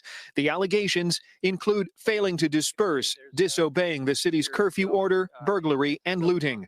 Chief Michael Moore says long after the planned demonstration in Pan Pacific Park ended, Saturday night's criminal behavior escalated. That transition to vehicles, caravans, individuals that were moving from location to location in an effort to loot those businesses. On Friday night, the LAPD said 533 people were either cited or arrested after vandalism and looting in downtown LA, including at least 18 who were jailed on more serious allegations. The I-Team has obtained a list that shows all of those held on felony violations listed Southern California addresses, including 14 who said they were from the city of LA, 2 from Glendale, and others from El Monte, Baldwin Park, Covina, and Gardena. Most were arrested on suspicion of looting or burglary, and of those, LAPD jail records listed their ethnicities as 13 Hispanic, 7 Black, and 3 white. About half were released from jail without posting bail. Several of the others remain in custody, some because of warrants.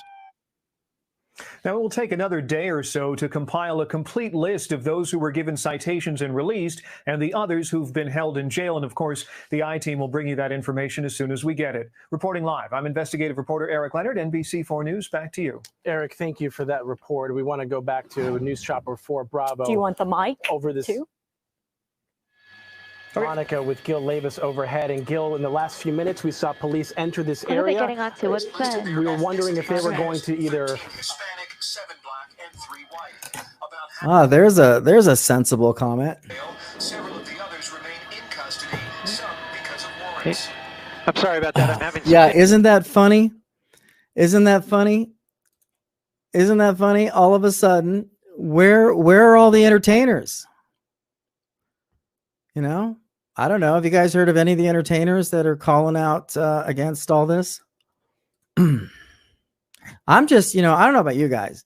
I'm for protesting. I'm for freedom of speech. I'm just against human rights violations. That's it, And it's funny because there's been a number of people that have come on the thread, and they've just, it been, it's just amazing. It's like, that's all I'm talking about.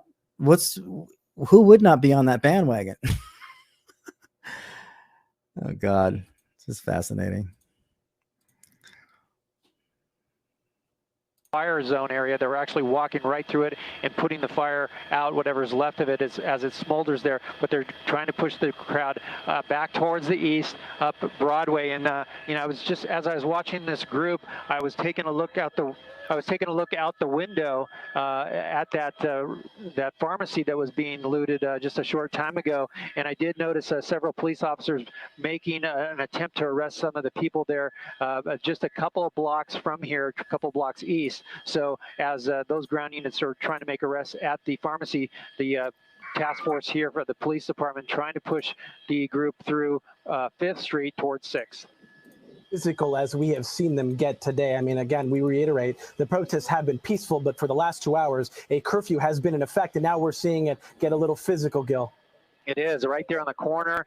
It's come to a group there that's refusing to move, and the officers surrounding that particular couple of people. What do they right expect law enforcement to do when you're in their face like that? It looks like that person's not complying and will possibly be arrested because of that, where they're just trying to get the people to continue to move out east away from the promenade area right now and continue east. Well, the thing about Teresa, the thing about the 5G is actually it was admitted by sources in Russia and China that they had actually spread those rumors about 5G, somehow magically affecting your nervous system and being involved in COVID-19. I actually did the research on all the towers around the world and compared them to a map of the outbreaks of COVID, and there was no relation to them at all. What's really going on is these conspiracy theories were injected into Western culture so that people would burn them down. So that because whoever owns the market on 5G going into 6G owns the flippin' planet. Right now, this is a battle for ownership. This is globalism. and there's a number of competing parties at the top of the food chain, right? The technology is such an advance, such a quantum leap that whoever owns and dominates the market is going to basically be running the show. So that's actually what's really, really going on. And the other thing is just really a basic question is, no company is going to release technology that's here to stay, moving on into smart cities and the rest as we emerge into this transhumanist future. And when anybody can go to Amazon and get themselves a little EMF reader and simply walk up to a tower and it rates hot. I went up to Flagstaff recently and I brought my EMF reader, went to every tower in Flagstaff. I didn't get one reading. All what I got was signs saying, don't go past this gate. So it's not even good business. You know what I mean? It would be, there's no way they'd do that if they'd have such a backlash. So those are conspiracy theories. So I hope that maybe adds a little bit of info to what your research is telling you. I can tell you that the 3rd Street Promenade is secured, and we didn't see any type of looting on that particular stretch of shops. But in the surrounding areas, we did see quite a bit happening throughout the day. And a curfew has been in effect in the city of Santa Monica since 4 p.m. So anybody outside right now is considered to be unlawful. They did declare the protest earlier an unlawful assembly as well when that curfew took effect. As we see some of them now dispersing, it's unclear if things are being thrown back and forth. And as we are now in the 6 o'clock hour, we can remind our viewers or inform our viewers that a curfew is now in effect for the entire LA County. Every city in LA County, more than the 10 million people who live here are now under a curfew. From 6 p.m. It will expire tomorrow morning at 6 o'clock. That is freaking nuts. The whole city is in curfew. For Santa Monica went into effect at 4 o'clock. And now we see there are protesters still out there, but the county-wide curfew typically supersedes all of that. Gil, has this really been a 2-hour process of trying to move people out of the area? It really all day long. There was one down on Ocean Avenue and has moved into the city here, into the shops up Broadway in particular here, and still holding the line at 5th and Broadway. But we did see just moments ago items being tossed by groups back here in the crowd at the officers. Some of the officers getting struck by those items and not sure what was being thrown. And that caused the group there to kind of disperse a little bit. But officers using a lot of patience here with the crowd as they get pelted at times with items. We haven't seen a lot of that here, just mostly just a little pushing and shoving happening, and the crowd eventually giving way. Hey, Richard, welcome. That fire there in the intersection there is out, and they were at just about 10 minutes ago all in that intersection. They had it taken over, but the police have retaken that intersection and continuing to try to slowly push them up Broadway eastbound. And we can. Is this the bulk of where the protesters are right now? Are there any other large splinter groups in that area? You know, we've been looking out the window as we've been covering this and trying to see if there's any other groups. There was quite a few people up here during the... Let's pop over to Snap Map. Let's see what's going on. See if there's any updated...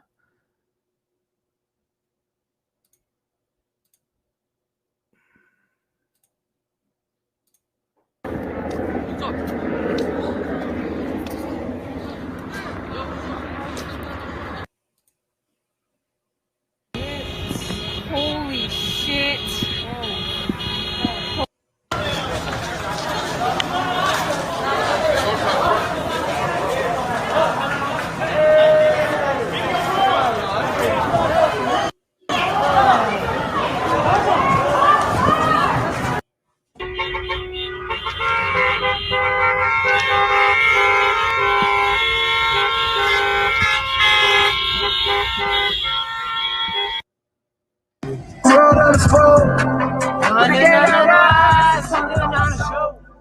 You feel alive, you better know.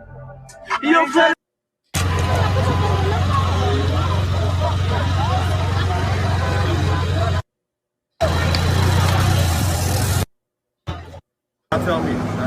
Yeah, this isn't just a war against police officers. Write this down. This is a war against anybody that disagrees with this narrative. That's what it is. I mean, you're already seeing people being beat up and killed and stuff if they don't toe the line. That's another scary element of it. From this situation that happened to Floyd, to be honest, this escalated to a terrible, sad point. Totally. I just think, I kept on saying, I think women made a bigger impact had they not the crimes that have been committed make what happened to George Floyd look like nothing. I mean, people have been beaten and killed, and in a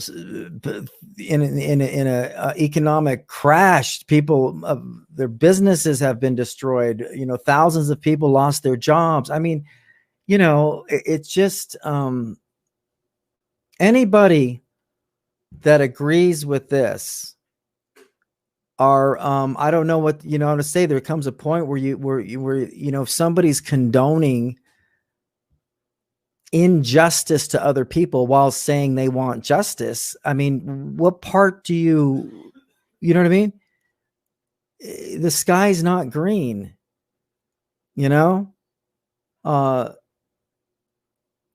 this is just really unbelievable. I can't. I talked to some of my friends and we said it on the phone. We just can't believe it.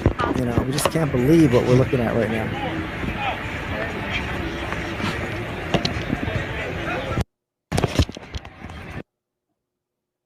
Gotta do it.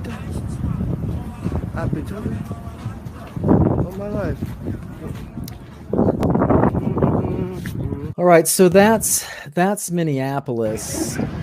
What's going on in let's see what's going on in Seattle.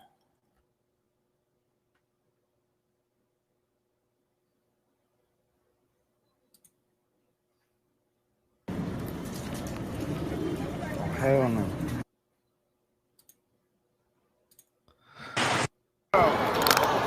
Damn.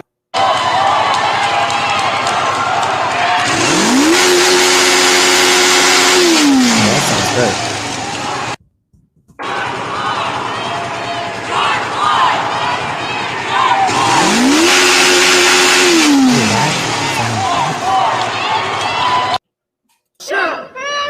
Don't shoot!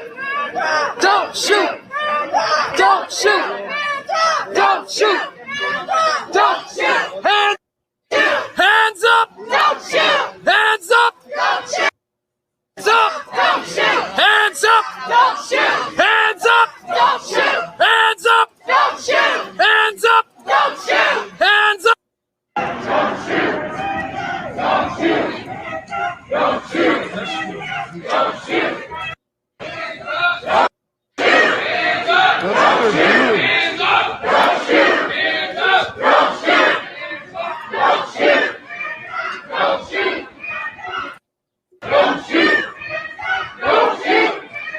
I mean, as my logic goes, if you don't want anybody to shoot, then don't taunt people. Don't taunt anybody. It'd be kind of silly to go up to somebody that's sitting there with a firearm saying, if you cross this line, you're going to get shot. And you run up to them and you put your hands in the air and you taunt them saying, don't shoot. I mean, it's a little silly.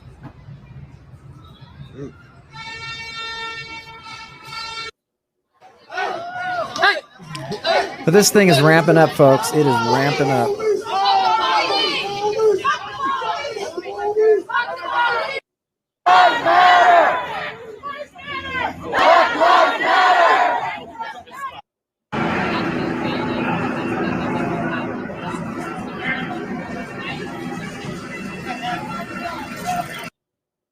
So you're politically powerful because a terrorist will get shot in the face by a bullet. That's what it takes, man. If that's the case, give up your money. Okay, if that's what you really mean, take the money out of your pocket and give it to black people. Will you do that? Yup. Oh shit. Yup. You want to be real about this?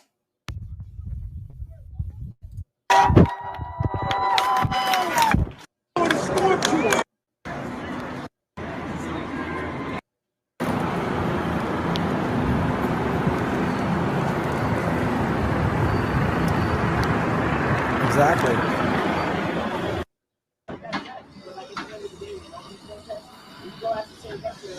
This is Seattle.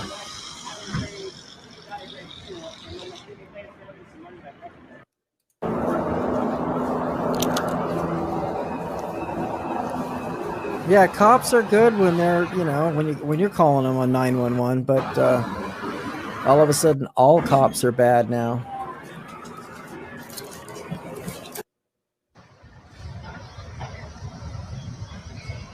But anyway, the thing of it is the rioters are going to guarantee a full-blown police state, so.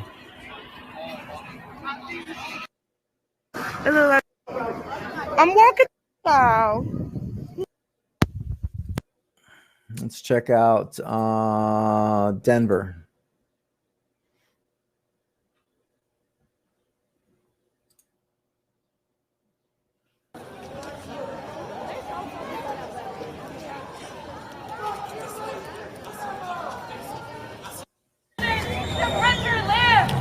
Here's a peaceful protest. We built this as a collective. When you go home, I can count how many of you probably have some racist people within your grandma. It's not enough to tell you coming out here. I'm a manipulator for coming out here. If I haven't said it, I mean, please don't get me wrong. I think there's plenty of bad cops out there on power trips. I've met them myself, so I hope I'm not getting misunderstood here. I just happen to be a free thinker. Yeah, a lot of anger. Damn. This is gang heaven, really. Hello, crazy. This is the wet dream of any criminal, to be honest with you. All right, let's see what's going on here. So it seems like there is some peaceful protest still happening somewhere in the country. I can hear you, Brendan. All right, if you guys are still with me, good. Sorry about that. Curfew is in effect. You can see the Waffle House there in the distance. The National Guard is pushing that line forward.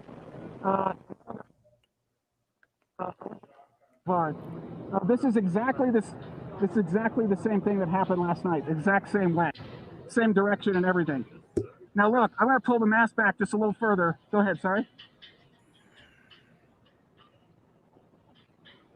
Keep going, Okay, Brendan. sorry, We can hear you. I just heard you guys interrupted. I apologize. Okay, good. Sorry, folks. Look, I'm going to pull the mask back for just a second. It's got like a little bit of a burn or a crispness to it. It's a very distinct smell. If you've ever been in one of these situations, it burns the eyes, the throat. Right now, it's dissipated enough that I can take the mask back. You can see the National Guard troops are still wearing their masks, so it's very possible that gas will be deployed. You can see they're regrouping to form a new line right here. Again, we are safe where we are. Not trying to talk about my decades of experience here, but I've been doing 3 decades of protests and demonstrations like this. I feel very comfortable with where we are. We're actually behind the police line, totally safe here. Here they are regrouping. Apologize for the change in the shot. They're coming your way over here, Charles. And I will tell you, you're talking about trying to breathe through that mask. You're trying to breathe through, imagine trying to take like the filter from your HVAC system and trying to breathe through it while running with a whole bunch of equipment on your back. The other thing is, I don't know what gas they're using. This is my first experience with this gas where it burns the skin as well as the eyes and the throat. Once I got the mask on, we were fine. The way these masks are designed, you actually put the mask over your face and then pull the strap back. So the second I saw gas coming around the corner, I had the mask over my face and I didn't get any. But some other folks right next to me were overcome. I mean, it's instantaneous. There's no resisting it. You have to give in to the gas at that point. It's involuntary at that point. Okay, so here again, let's just regroup and tell you what we're looking at. This is Lucky Street. Here, sorry about that, Charles. I'm going to walk around just to show you what we're looking at. This is Lucky Street right here. Ted's Montana Grill is up there at the end of the street. And then you got the Tabernacle right here. They have been pretty much leaving us alone. Once they see our media credentials, I did have a weapon pointed at me with a flashlight, but the minute they saw our media credentials, they looked away. We are exempt from the curfew so that we can actually bring you this information and keep the public informed. Guys, any questions from what you're seeing back there? Or what we're looking at is through a straw. You can see the big picture. What commands are you hearing from, it looks like that's the captain or whoever's in charge, the squad leader. What is he saying to the troops here as they're lining up? What is he yelling to them? Yeah, that's a good question. So what we have, looks like we have MPs, that would be their MOS, their military operational specialty. These are National Guard troops. So this isn't regular Army. The commander-in-chief of the Georgia National Guard is the governor. Governor Kemp is the commander-in-chief of the National Guard, not the president. So these are troops under state orders. They are also your neighbors and your coworkers. These are citizen soldiers. They have regular jobs like you and me, and they have been called into service. So what they have is your standard command structure. So you're going to have the NCOs, the non-commissioned officers. Those are your sergeants. And then they're going to be commanding platoons. And they're also going to have above them officers. The officers and also the senior enlisted, which is the non-commissioned officers, are barking out orders. What they're saying is to hold the line. They're telling them where to hold the line. But at this point, they're not facing any resistance on Lucky Street. So at this point, this is just sort of a safety backstop. What's the real line is down here, and I don't know if you can walk with me. Can you walk with me, Charles?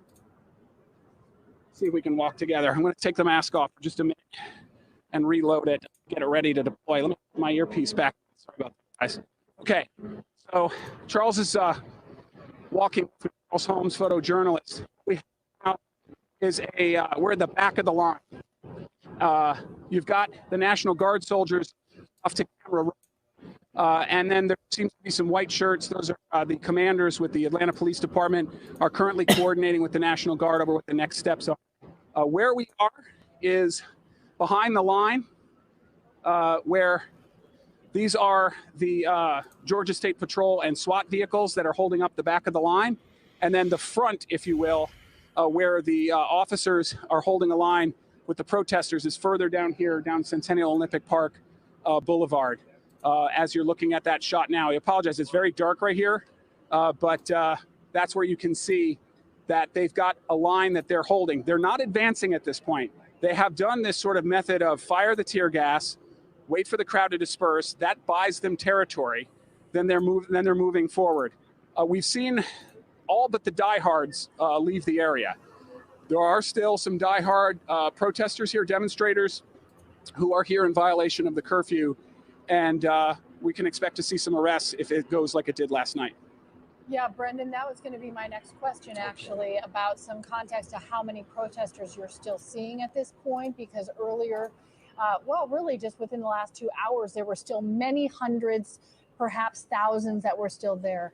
And that has not certainly been what we've been seeing in the last 40 minutes. So the remaining people there on the street is a very small group compared to what had been there through the course of the afternoon and most of the evening, which had been peaceful up until about 8:30, 8:40. We have bicycle police officers now coming. We've heard Atlanta Police also having some officers on ATVs. So this is new. This is the first time State Patrol on ATVs. And we have officers here on bicycles as well. We've seen an increase in the number of officers that are now together in this area around Centennial Olympic Park to clear the people now in violation of the curfew that went into effect 20 minutes ago. It was about 8:40 when we saw the first confrontations between some of the protesters and police, some objects being thrown towards police and some firecrackers being thrown towards police. And that's when police first used the tear gas and started moving their skirmish line towards protesters. At that point, most had gone. This last group that remains is again small in comparison to the many thousands we saw throughout the course of the afternoon and into the early evening hours. So Brendan, if you're still with me, give me some perspective on how many people you're seeing out in the street.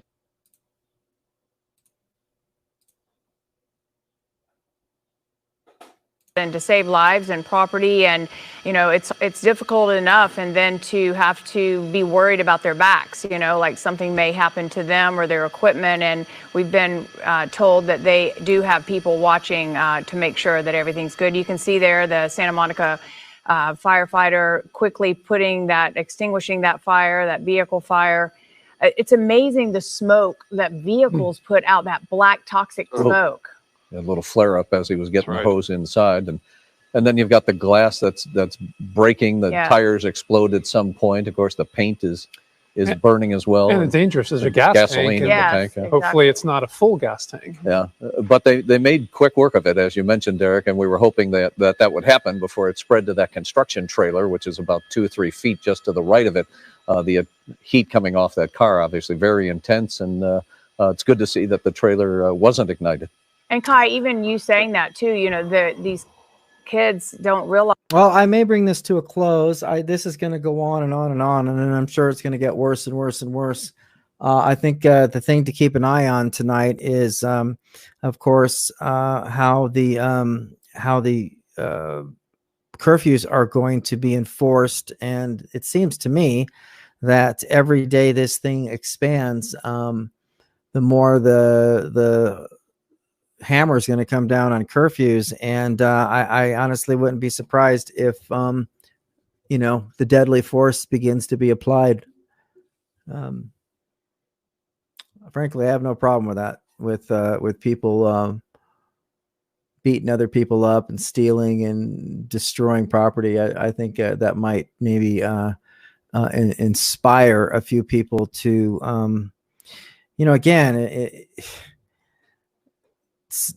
protest without hurting other people. It's not difficult to figure out.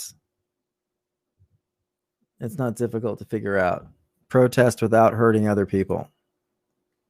It's a novel idea. To protect and serve where the larger crowd is. And it goes back again to the fact that they're stretched so thin. Yes. And they can't be in 2 places at one time. And these protests, not the protesters, these looters, they know that, and they take full advantage of it. Well, and in a lot of cases, it's obvious that this was pre-planned for the looters. I mean, to have rides coming in, some came in with large plastic bags, and they were just stuffing stuff in the bags and coming out. So they were prepared to come in. This was all a kind of a premeditated type of thing as far as the looting is concerned. And then after the initial looting, then it becomes that crime of opportunity. As they're running away, they join in with another group and they hit another store. The main body of the protesters in many of these cases has been fine all day. And on the right of your screen now, you're looking at Long Beach after that fire is out in Santa Monica. And Long Beach seems to be the point right now where the largest group of demonstrators still on the streets, even now at 6:24 on this Sunday night, where curfews are in effect for much of the LA County area. Many of the towns having various curfews starting at 4 or 6 o'clock, whatever. But obviously the crowds on the streets not worried too much about what time it is tonight. Well, that was the awful thing that we saw last night. Once the sun went down, then the crimes of opportunity, as you said, Rick, really began to they feel explode. emboldened. If it's dark outside and the police can't see them as quickly, then it just ratchets up a couple. And everyone's wearing a mask, and everyone's wearing a hoodie. There was a business right along Melrose near La Brea or La Cienega. It was a Mac spinoff, and they were breaking into that. And I was at home until 1:30, 2 in the morning, watching them just.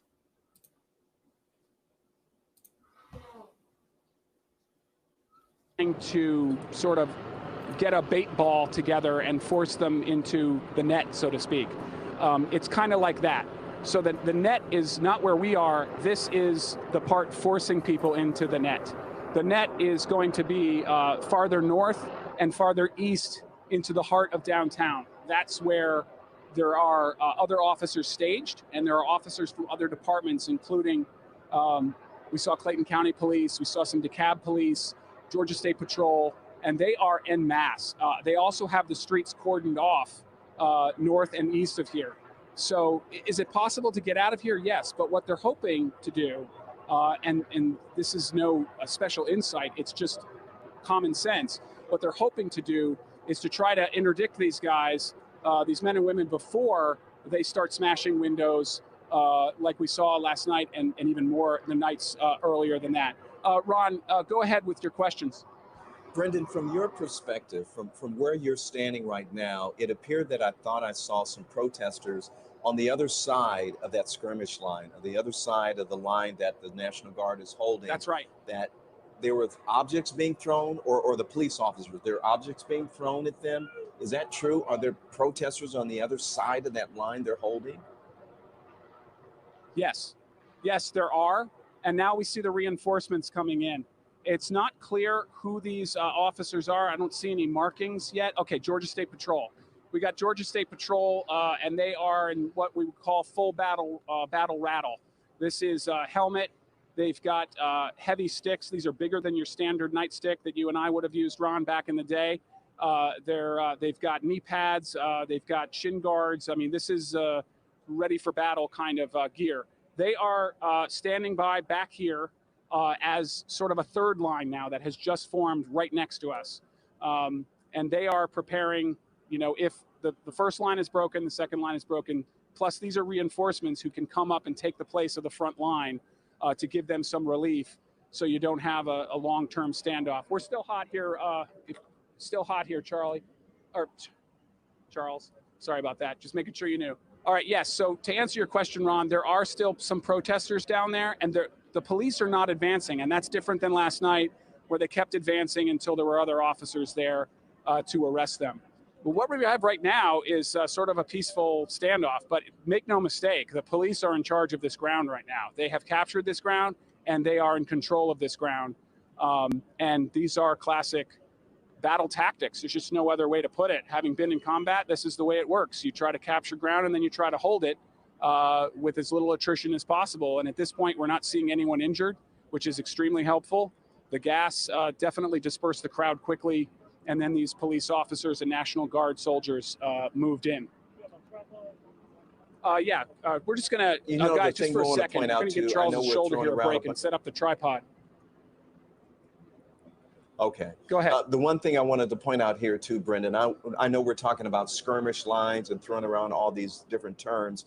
It's basically a line of battle. I mean, this is something that the military has dealt with for centuries, that this is the line of battle as we move forward, whether it's in the Civil War or the Revolutionary War, where everybody lines up and they call that the skirmish line. And it's the same tactic, military tactic. Just as you pointed out, you move forward, you hold the land, or you hold that little piece of territory or that geographical area, and then once you hold it, you move forward again. And you can't see this, Brendan, but now we see some officers on ATVs. They're on four-wheelers getting ready to move in as well and making themselves a lot more mobile. We also... By the way, for those of you who don't know, I also do a simultaneous broadcast on Facebook. So the accumulated people who are watching are between both platforms. So how you would, if you wanted to watch it on Facebook, you would just go to the main channel here. And if you look over to the upper right, right here, you will see the Facebook icon there, and it'll take you to the Zen Podcast Facebook page.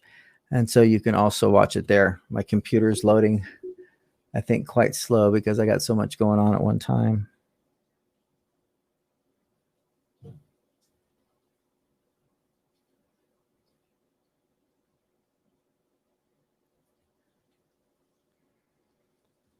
The link is not coming through.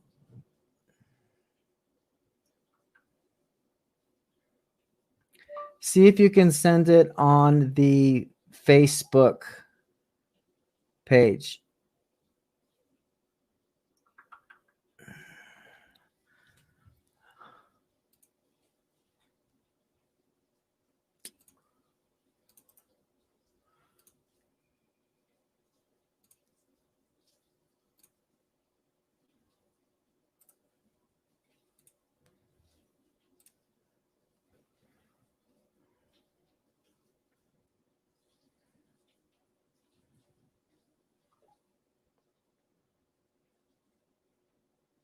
Sorry, folks. I got everybody hanging here. Hold on. That is what we have seen in previous nights. And so we do understand that those have arrived on the scene as well. You can see from this shot, they're still holding this particular intersection that looks like it possibly might be and looks like they're even sharing with each other. If they can't carry it, they say, hey, why don't you carry this for me because my hands are full, and then they move on to the next store. Ileana, how close is that large group to this? This is maybe about a mile away. This is in Los So Angeles. the large group, and I'm pretty sure I can get it here in one shot for you. The other group is just off of Broadway. It's interesting. So they're still robbing stores after the curfew. To the south off of I mean, personally, I think the police have been very restrained in all of this and almost, I mean, negligent in that they haven't, you know, they should have gone after, left the peaceful protesters be and just gone after all of these looters in force, you know. That's odd that that didn't happen. Interesting, we're 30 minutes into the curfew in Long Beach and 2.5 hours into the one in Santa Monica. And yet every shot we take, you see a lot of people, whether they're protesters or looters, and we see a lot of cars as well. Look like. Yeah, this is still a very busy area. One of the numbers that I heard for the number of protesters that was out here earlier was about 1,000. I don't think we have 1,000 people out here now, but as you said, Colleen, streets here through the area still very busy. We still have a lot of vehicle traffic. We still have foot traffic from the pedestrians. And of course, look at this. This is one of the majors here through the area. This is going to be Shoreline Drive. We're very close to some of the major landmarks here in Long Beach, including the Long Beach Aquarium, as well as the all right, where was this one? Here we go. Here, and now we're up almost into the Brentwood area. So this Big Five is very close. If you go just a little bit to the north, you're in Brentwood. Yeah. So the tentacles, so to speak, are beginning to spread further and further throughout the community. And there are still a number of protests going on. We've seen people in Long Beach. We know that they're in downtown LA. We've seen Santa Monica for much of the day since late this morning that the protests have been going on.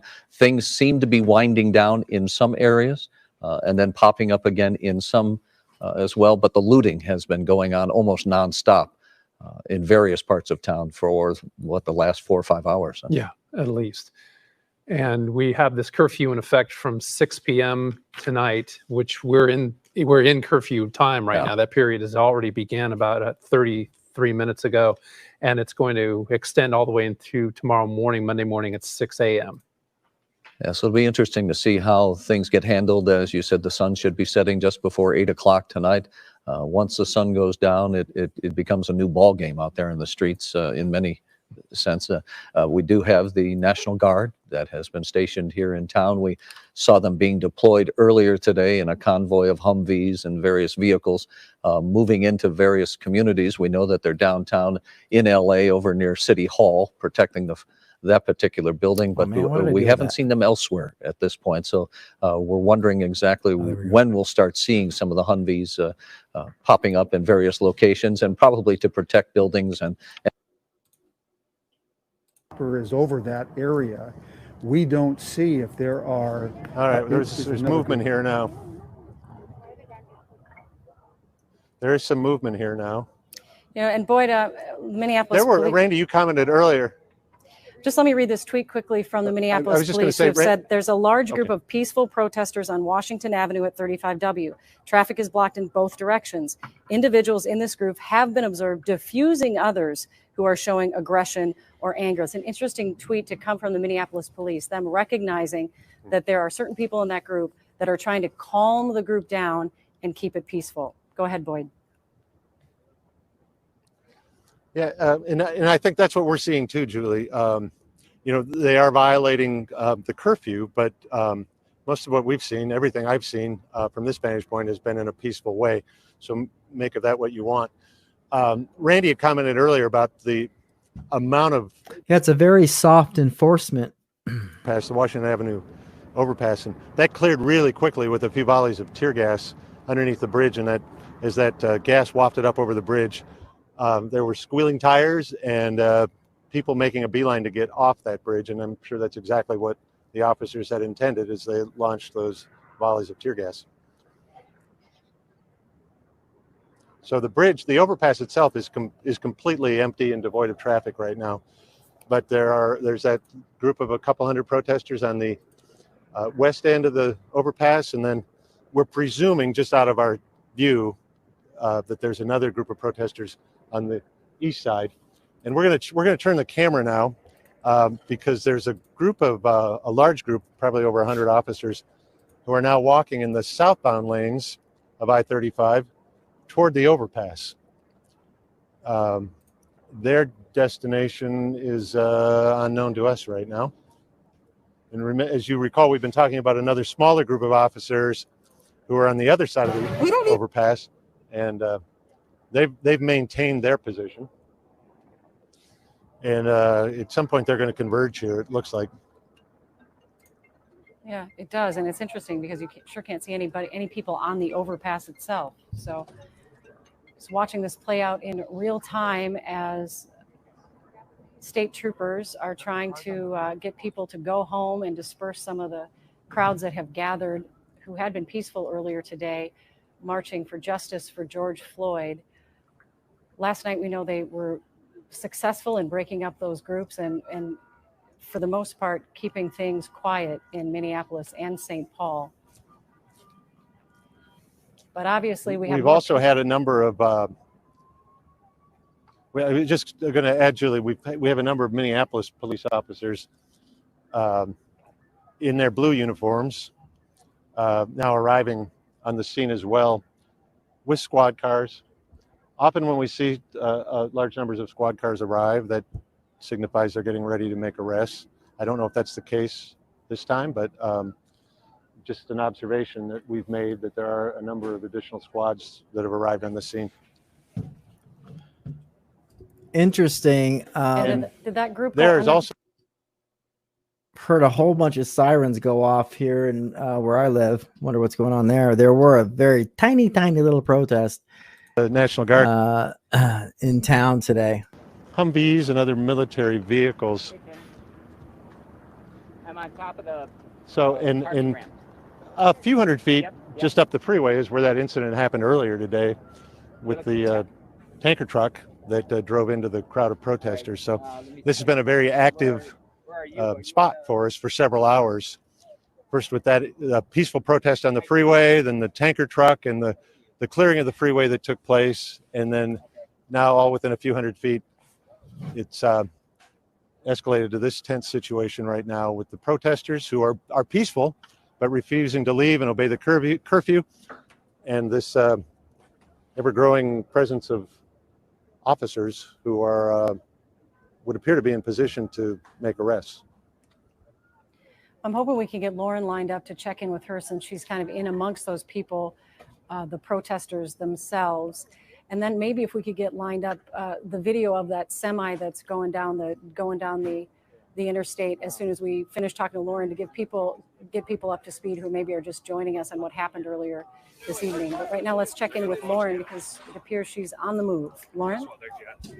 Yeah, that's right. So, Julie, on Washington Avenue, another group of police officers came from the other side, kind of had the protesters penned in. Those police officers started putting on their masks, as though they were going to have some more of the chemical irritants or tear gas released. And so people are kind of clearing out here. They're on the move, trying to get out of here. But this is sort of what we've seen in the past. You can see, and now police are coming to stop them at another end. They're running. Here, their tear gas is coming. The protesters are running away at this point. And you can see the police cars over that way. You can perhaps hear them. We see them with their lights flashing. So this is one of those issues like we've seen again and again, one of those situations where the police officers are coming at them from a number of directions. And people right now are just running. They want out. They want out. And we're trying to just sort of get a lay of the land. Yeah, do they have a way to get out? Julie, it seems like they're surrounded on all sides. So there must be a way they can They get are out. surrounded. People are now hopping a fence over here by the gas station. I don't know where that's going to take them, but they're hopping a fence. They want out. They want to get out of here. This is, what police were saying. They're going to get these folks surrounded, and they are surrounded right now. They have police all around them. As Boyd has mentioned multiple times. Oh, there we go. Now they're firing. Non-lethal rounds. I should be clear about that. But as Boyd was mentioning, this was a crowd that was peaceful. See, they tried to hop the fence over there. I'm sure if Adam can go. And now they're hopping the fence back. because the rounds are coming from over the fence. So yeah, police are not messing around. They're getting these people out of here tonight. And the people are basically running. They're surrounded. They're looking for a place to be. We're trying to stay somewhere and just kind of be safe in here. So please know that we're trying to do that. So what do you do? You know, Lauren, We gotta go. You guys, they're surrounding us, and we're going to try and talk, but we're also moving. Yep. So Yep, and we'll keep and why don't talking you, as we move, but why we don't need you to get somewhere somewhere safe. and let them know that you're media, because we should make clear for our viewers as well. The media does have permission to be out past curfew tonight, so that we can bring this story to you. Yeah, and even though that is the case, that some media did get hit with rubber bullets and tear gas last night, so we want to make sure that Lauren is safe.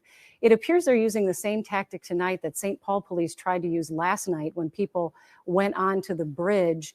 They tried to get them not trapped, if you will, but contained on that bridge because they wanted to go in and make arrests.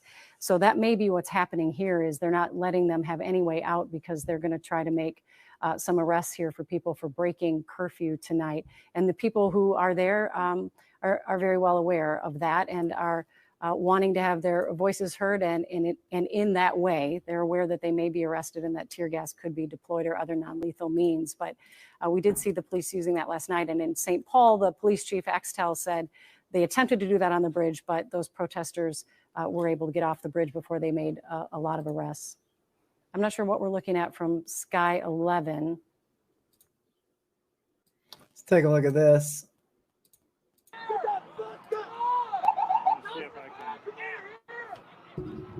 Just watch. Hey guys, Sac B. Thank you. So we're just going to watch and see how this goes down.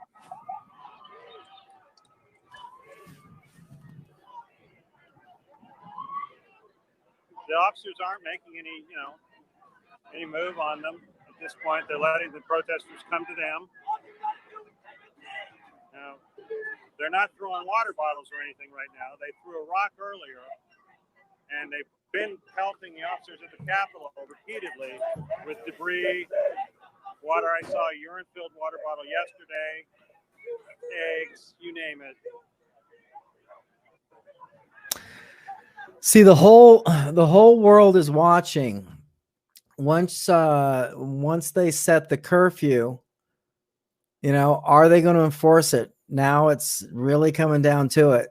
So that's why I'm thinking every day this thing goes on with the whole world watching, it's going to be like, are they going to enforce it or are they going to back down? And if this keeps going on, I'm really wondering how this is going to unfold, because there's no way, as this thing is ramped up, and law enforcement has been, for the most part, just basically holding space, with a few instances of basically using tear gas and such. But now it's enforced. You got to go home. The whole world's watching. What's going to happen over the next week, with everybody not going home. It's just, this is a really, really interesting thing that's going on here. Another motorcyclist who's trying to squeeze his way out of here.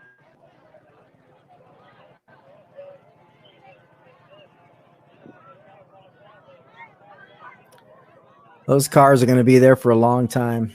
He's squeezing by. Oh, smart guy. This man's trying to get his son to the hospital. And so the demonstrators are going to clear the path to let him get out. See, they're clearing out of the way, clearing out so this man can get his son to the hospital. Well, that's nice. Yay, something good happened. Now they're running over, and they're clearing the northbound lane. So I'm going to get out of here before I get run over. Now they're fighting. Now they're fighting.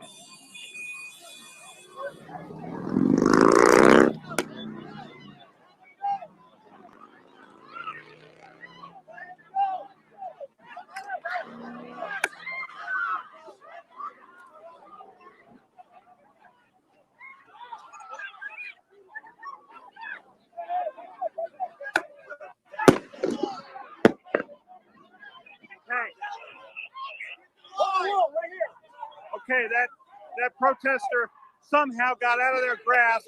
Looked like somebody lost a shoe. He jumped over the Jersey wall, but there was some hand-to-hand combat going on there, Sekfi. And they were using their flashbangs.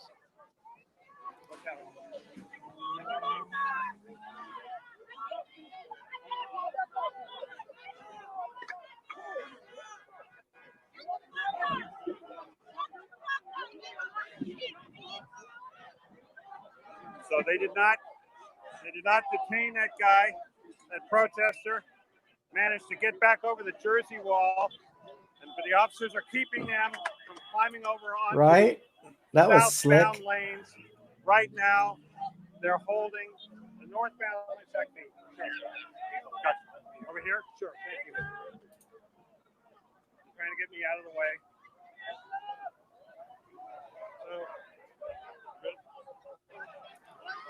So the officers are ordering them to move back. They're moving the line. They're trying to squeeze them back over to the side. You can see there's dozens of them all up and down the on-ramp. Sekfi. Sorry. Thank you. They're just checking to make sure I'm journalist. You can see a crowd watching from the overpass. And you can see a huge number of demonstrators, far more demonstrators than officers.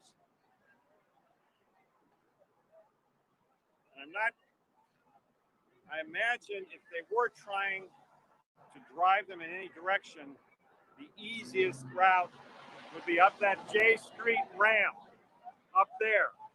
That's how they got on the freeway yesterday. And that ramp is empty and blocked off and populated by CHP. So if they're going to try and herd them, that's the direction they're going to go. Because there are so many cars stuck on this on-ramp up here. And they also run the risk of being pelted with things. You can see there's people lining the freeway, lining the overpass. And southbound traffic is moving fine. It's still backed up. They let one man get through early. He said his son was going to the hospital, so the demonstrators stepped aside and allowed him to get through, as did the CHP. And then the demonstrators moved back out of the southbound lanes, onto the northbound lanes.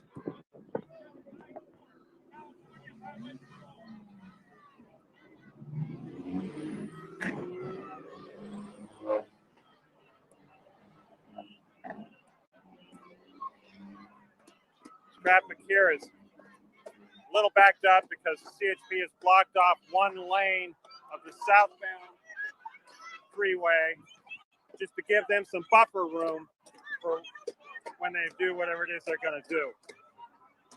They've been using flashbangs so far. There's been no tear gas. Haven't seen anything like rubber bullets, anything like that. The demonstrators are mostly on their knees. They're standing with their hands up. There was a scuffle before, but right now, there's no physical interaction.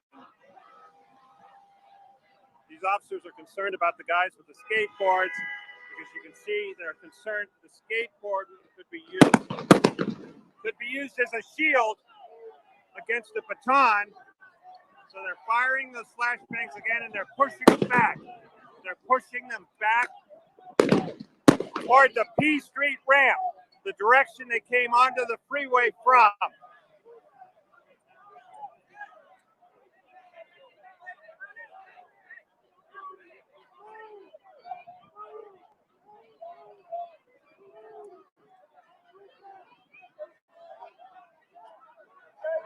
They don't let these guys, they do not let them keep their bicycles because they're afraid the bicycles can be used as a weapon.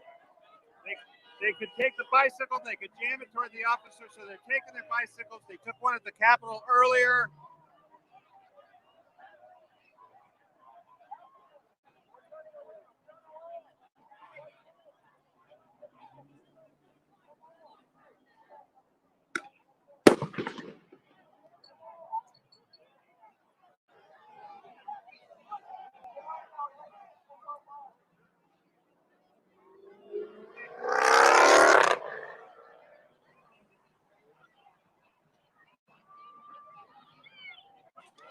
The bicycle just got thrown into the traffic lane.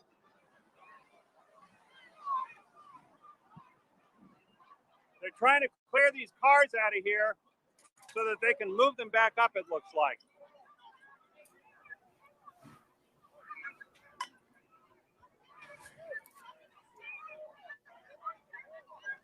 They're hitting people with batons to make them release the bicycle that this guy is holding on to.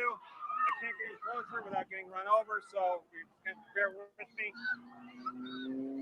But there's a real scrum going on over there as they fight for control of that bicycle.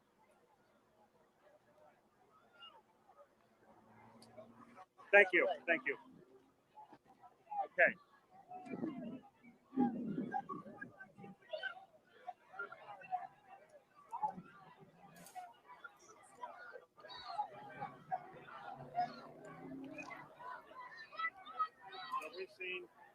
We've seen protesters hit with batons 2 days in a row now.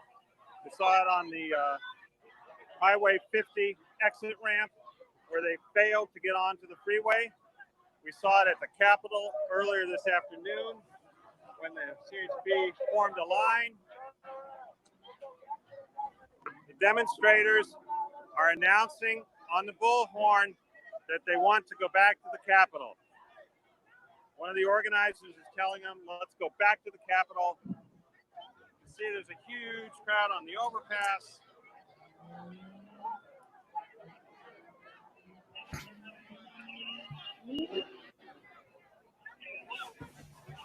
I think they would really prefer not to have to detain them. They'd be out here all night long. They're going back to the Capitol. The man with the bullhorn keeps announcing.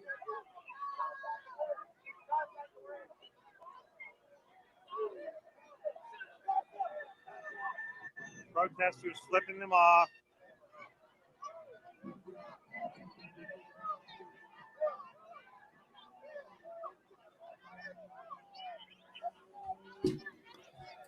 This is interesting. I don't know what's going on here, but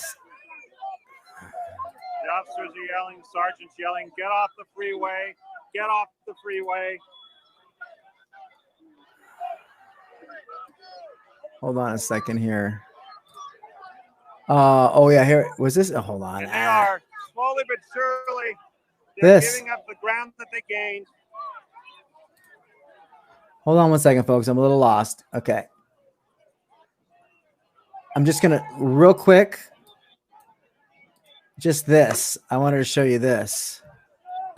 There's this giant. Hey, they're firing flashbangs Hold on. at the people hanging over the railing because they were throwing things at the officers from Go back up to this. there. Watch this. Watch this.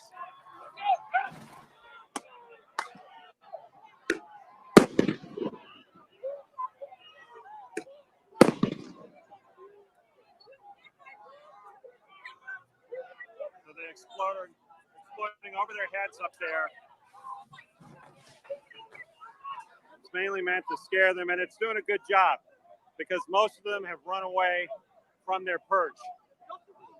And they've stopped throwing things, which is good for me as well because I don't have a helmet. Got his flashbang launcher here.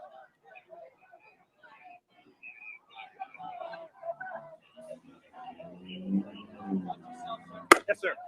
Gotcha. Stay in this area here. Sure. Okay, the protesters say they're going back to the Capitol.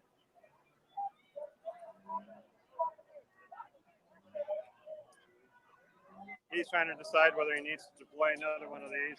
Here comes a water bottle from up the mountain, and he did deploy it because they're continuing to throw things, and they're hitting the demonstrators.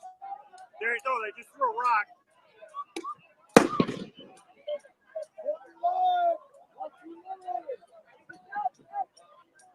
They're throwing rocks. They're throwing water bottles. Of course, these officers have got helmets, protective gear.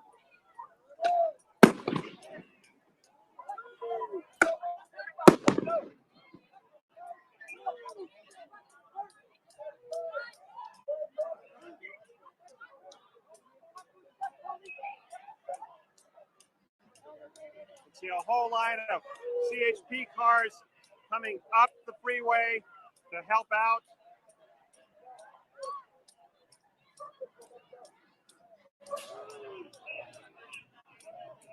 They pretty much cleared. Yeah, so this is in Sacramento, folks. Perch they had up here, but they're still getting pelted with water bottles from the overpass. Sorry.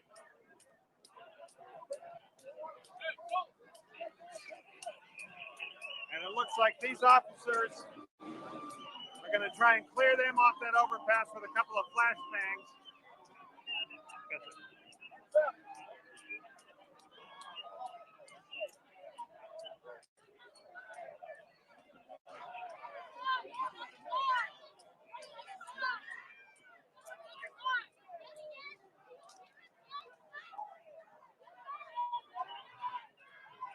You may not need to use them. Okay, I'm going to go back up the ramp, get out of these guys' way.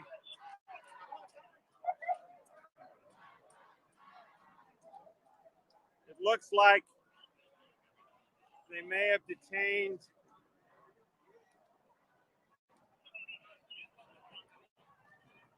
one person. Yes, they had a convoy of 3 cars. And it looks like they detained 2 people who were in that car. I don't know what happened to the other 2 cars, if they didn't get onto the freeway, but yeah, and they're throwing rocks at me now. And I don't have a helmet, so fortunately the officers are still deploying their flashbangs, as you can see right here.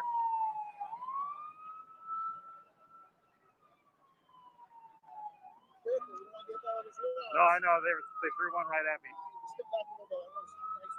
That's fine, thank you.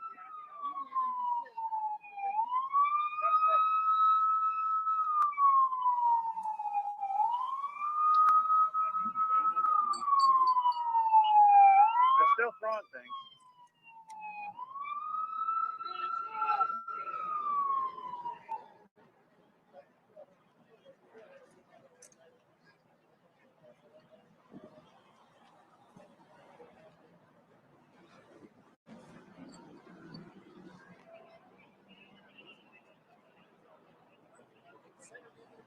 So they've detained 2 people who were in one of the cars that was acting as kind of a convoy for the group.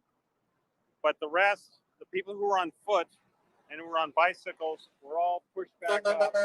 They finally agreed to leave.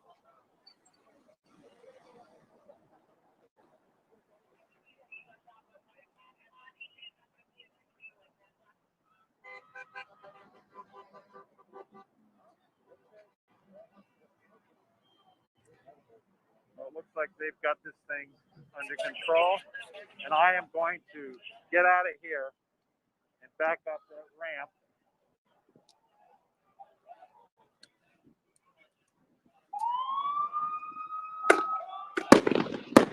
He just fired again. They're trying to keep them from throwing things onto these officers.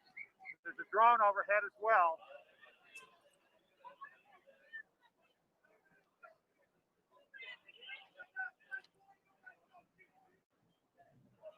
People are cursing at the officers.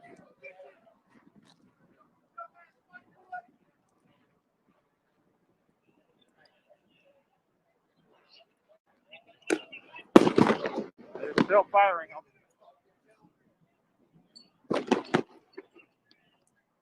Really all they do is they explode very loudly, kind of startle people. So that's the scene on the freeway still. They still got to clear that car from the protest and those two people who were detained.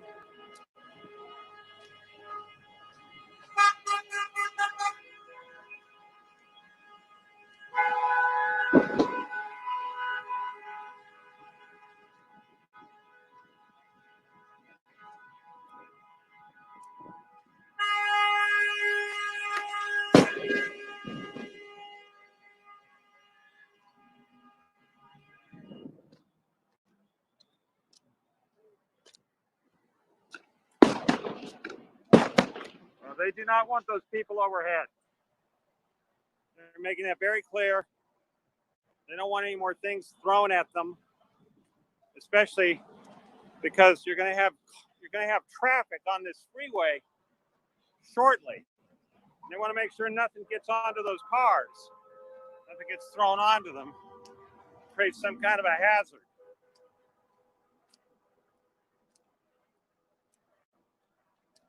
Well, I'm going to see if I can figure out where the protest has gone.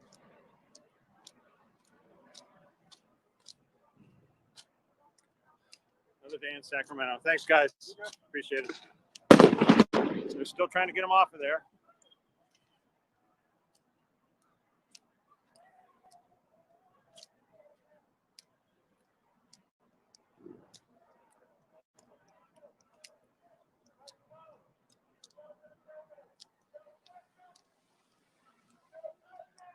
Okay, I'm being careful. I can honestly say in 38 years in the business, I've done a lot of things, but I've not walked onto an active freeway, especially the main north-south artery through California, through the West Coast. But now I have, so there's that.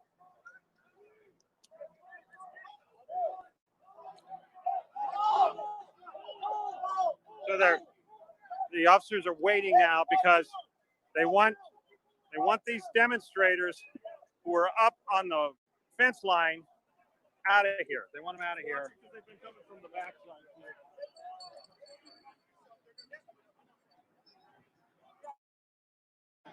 They just want them all out of here. They were throwing things from both the overpass and from the side of the freeway. They were hitting some of the officers. They threw a rock at me. And you can see this line of CHP is making sure these guys aren't coming back, and the stragglers are making their way through.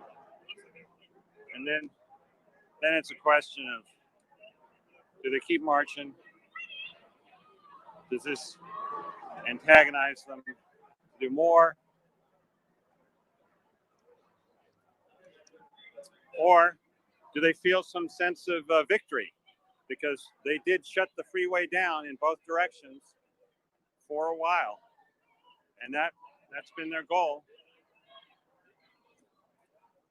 And if you were watching, you saw that motorist I interviewed who was stuck there was not particularly perturbed about it. He understands civil disobedience and the need for people to pay attention to what's going on in the world. He's on his way to Merced.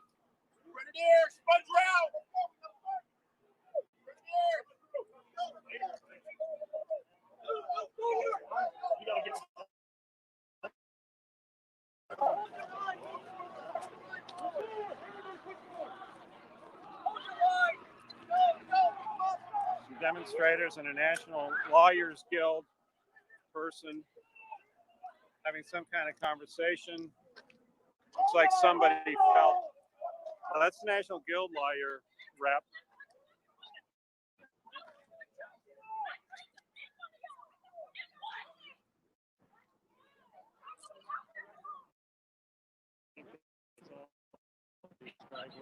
They're off. Got them all off.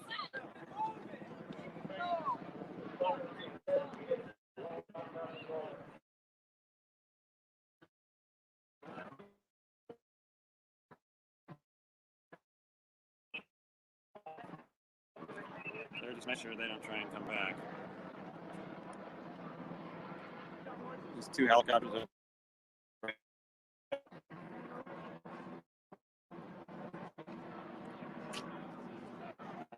I think I'm done with this part of very much. Okay.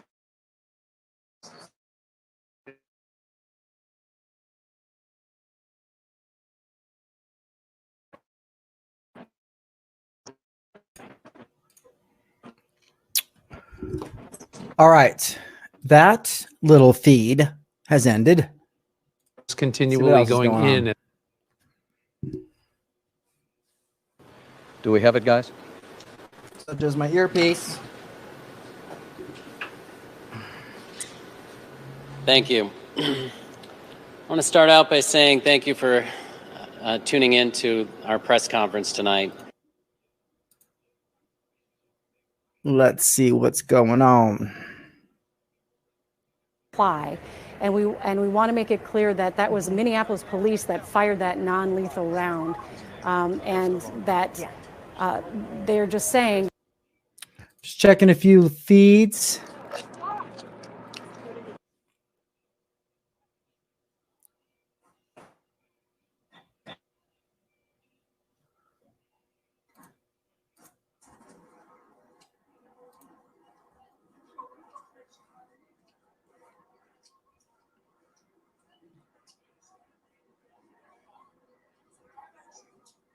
It's a misdemeanor. Okay. And that's according to a tweet from the Minneapolis police.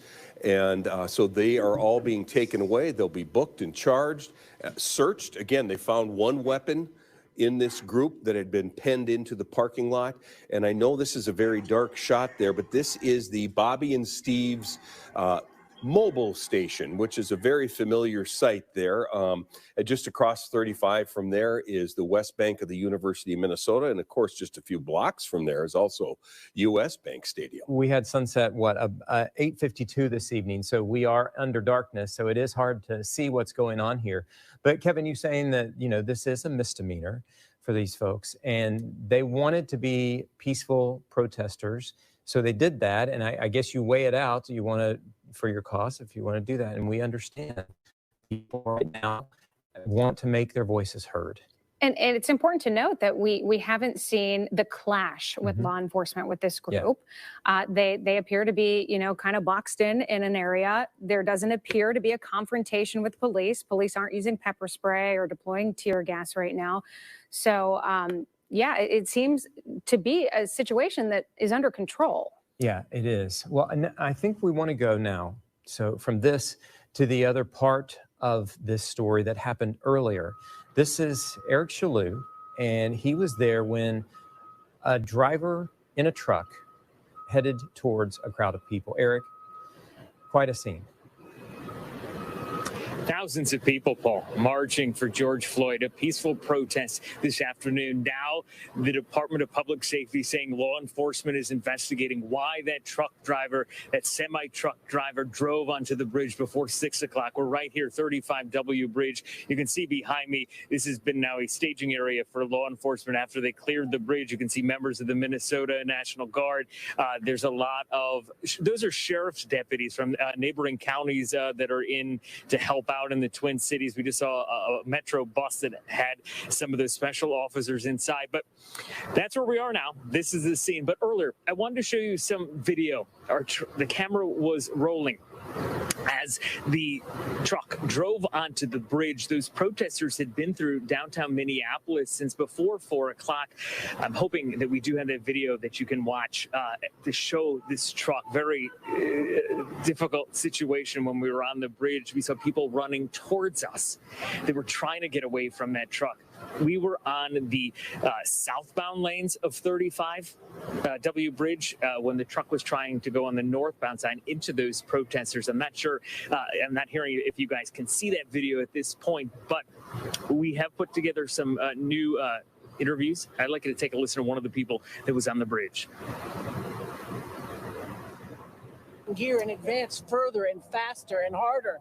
But people were just trying to stop him at any way they could. There was people in between trying to disconnect his gasoline tanker. So it was slashing his tires. It was nuts. Yeah, you're going to hear shortly from another man that was on the bridge at that time when that semi came across. They pulled a girl away from that truck right before it came onto the bridge. As I mentioned, law enforcement now investigating. Oh my God. Are you freaking kidding me? Did anybody see that full-blown propaganda? Hold on.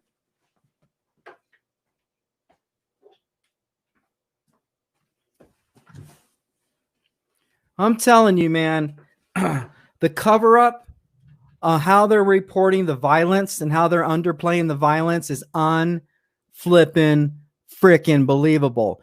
Those of you who had saw this before, what had happened is that truck came in, there was just people all over the place going nuts on the freeway. And the truck must have been racing forward to hope everybody would part so that I could go through. Well, nobody parted, and basically the truck slowed down, right? And basically stopped. And then the truck just got everybody jumped on the truck and then dragged the guy out, and about 50, 60 people just devoured this person. Just devoured. The person is, I'm sure the person's dead. And it was an absolutely maniacal frenzy crowd. And you just heard from NBC, showed only one angle of it. And then they set the story up saying there were peaceful protesters on the freeway. This is going on all across the board, folks. I mean, it's just unbelievable how the leftist press is covering up the level of violence, what's going on, completely painting a picture that's not accurate. I saw this with my own eyes, and those of you who were here earlier saw what happened. And they just completely avoid anything that connects. Is no, everything's peaceful. They're not unruly. Unbelievable. Now, Callan, this has really been a slow, methodical process. These officers have this group surrounded, and a few of them will go in, and like you said, they bring them out one at a time into that bus. You get this sense, though, and correct me if I'm wrong here, Callan, that they've got this under control and things are, pretty peaceful.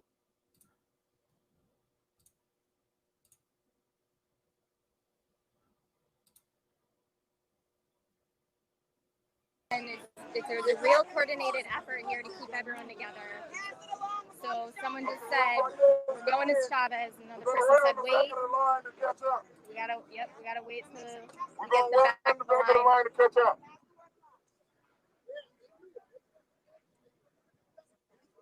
So Cesar Chavez, and I think it's to meet up with the other group that was with them. This is the group that just got pushed off the freeway.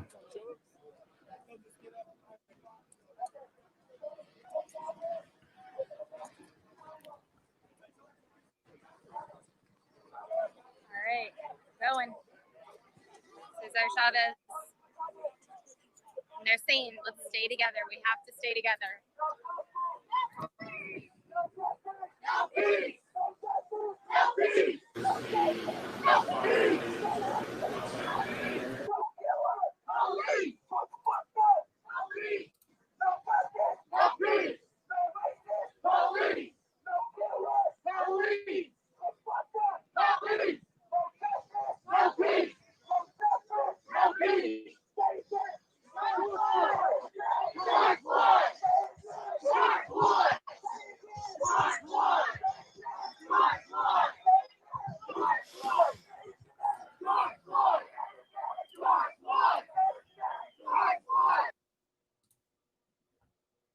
Tell from my vantage point. What I can tell you is that they have been being arrested and seem to be complying with arrest. You see another person walking over to the car right now. So it's not a situation where they are fighting arrest, and they're certainly outnumbered by law enforcement here. After this whole thing started, the National Guard rolled in. So this is a huge number of law enforcement personnel here at the Bobby and Steve's right here at Washington Avenue and the 35W overpass. As you pointed out before, we're only about 2 blocks away from the U.S. Bank Stadium, and that is where this group started. So I don't know if many of the folks from this group wound up leaving and heading over to U.S. Bank Stadium, whereas Gordon's there's another protest.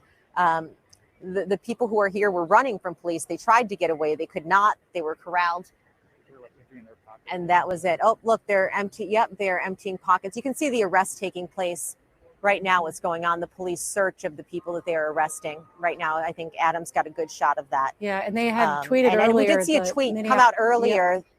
Yeah. We're on the same page, Lauren. Sorry, Julie. I was just going to say that this is a misdemeanor. Yeah, it's a misdemeanor arrest for curfew is what we believe these people are facing right now. Well, we did see a tweet come out earlier from the Minneapolis Police Department saying that in that area at Bobby and Steve's, they'd already confiscated 1 weapon. So that's one of the reasons why they search when they make the arrest, is to be able to take away any weapons that people are planning on using. Interesting development as well. When we were listening to the press conference earlier with the Department of Public Safety, the commissioner said that they have been finding flammable objects that have clearly been planted around the Twin Cities. Some appear to have been planted days ago, some within the last 24 hours. And it really speaks to their belief that the people who are here, not just to protest, but to cause harm, are coordinated, and that they are placing these around the Twin Cities. And the Department of Public Safety believes that this is the bad element of this is a professional and highly organized group. This that is again plans, of course, happening to destroy in Long parts Beach. of the city. Last night it was a relief that now there were this very is few over. fires, Well, this and is we this could is the see same group. I'm sorry. occasionally This the is Minnesota one of 2 National groups Guard that have gathered here. By the way, had take a look choppers that at they had Pine. This loaded is up, just and we got lined reports. I got with reports on my patrol social media vehicles. You can see from one of our various live people saying trucks they're using on Diamond that Lake block to there, fill up. and we certainly hope. See, this is one of the things that we've been seeing that we saw yesterday that actually ended up causing lots of damage to the patrol cars in Los Angeles, very close to the vicinity of this group of protesters. Again, 2 groups, one on the south side, that's going to be Pine and Broadway. This is a more scattered group at Pine and 3rd, one block folks. north. They appear to be very peaceful. In fact, look at this.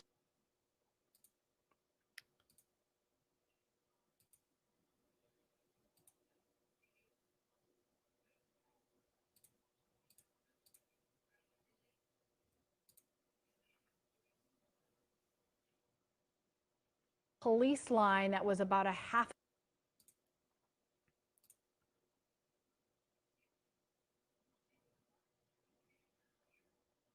Behind the marchers there.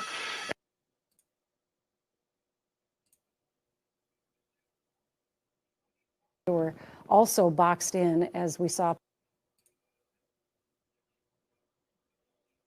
For the situation in Long Beach, as you could see, things turn on a dime here. So we're going to watch this closely, but we didn't have the opportunity, Veronica and I, to kind of debrief you on what's happening in Santa Monica with that press conference that we just got. So they did confirm that there were 9 fires in their community today. 4 of them were building fires, 4 were car fires, and 1 was a dumpster fire. We're happy to report that no officers were injured in today's situation, but they are making arrests tonight when it comes to the protesters that are still on the street. They didn't give us a number, but it is underway right now. There you see video, this is from Santa Monica, of the looting that has been taking place. They acknowledged that during the press conference as well, and they did confirm and reiterated the fact that they do understand that these looters are not protesters. They're certainly using the protest as an opportunity to get away with this merchandise, but they are not protesters, and they did clarify that and distinguish that in the press conference. That was good to hear from them. Okay. Go ahead, Veronica. Yeah, we're hearing that possibly the CVS there in Long Beach may have been set on fire. We see a few fire trucks out there. Chris, are you hearing anything? We've got a fire in Long Beach. You're looking at Long Beach Boulevard and 6th Street. It will go ahead and tilt down a little bit. We saw some thick black smoke coming from the front of the CVS, which obviously has been looted, and somebody has set the place ablaze. It does look like they may be getting ready to enter but the fire department has just arrived here. The smoke is dissipating a little bit, but if you look very closely there is still smoke coming from the front door underneath the plywood. This is a CVS that's already been boarded up, again, at Long Beach Boulevard and 6th Street, a new fire here in Long Beach. All right, Chris, we're going to have you keep watching this. We know this situation is so complicated, and we want to make sure that everyone gets a chance to make your voice heard. So head to abc7.com. Tell us why you protest. Upload a video or a photo or a picture. Write us a paragraph. We hope to share some of your responses on the air and online as we continue to distinguish and separate the protests and the violence that is happening here. All right, we want to take you now to downtown Los Angeles. Of course, we're staying on top of these other issues, but downtown LA, Rob McMillan has been watching and standing with protests that so far has been peaceful right in front of City Hall. Rob? Yes, and it continues to be peaceful at this point, but the crowd just moved from the front of City Hall to protest toward the National Guard. We were speaking with 4 or 5 people about what brought them out here and why they were out here and what is on their mind, what is on their heart right now. And I asked all of them, what do you think of the National Guard being here? And several of them said they don't need to be here. They're just here for a show of force. They feel threatened by us. They're here to threaten us. There appears to be a lot of anger toward the National Guard here as well. Although I did speak with one gentleman who lives here in downtown Los Angeles, and he says, you know, they're just here to do a job like the rest of us. So you can see this crowd of several hundred people. Sorry for some of what you see on the signs, but that's an admonition we feel like we've been getting for the past several days.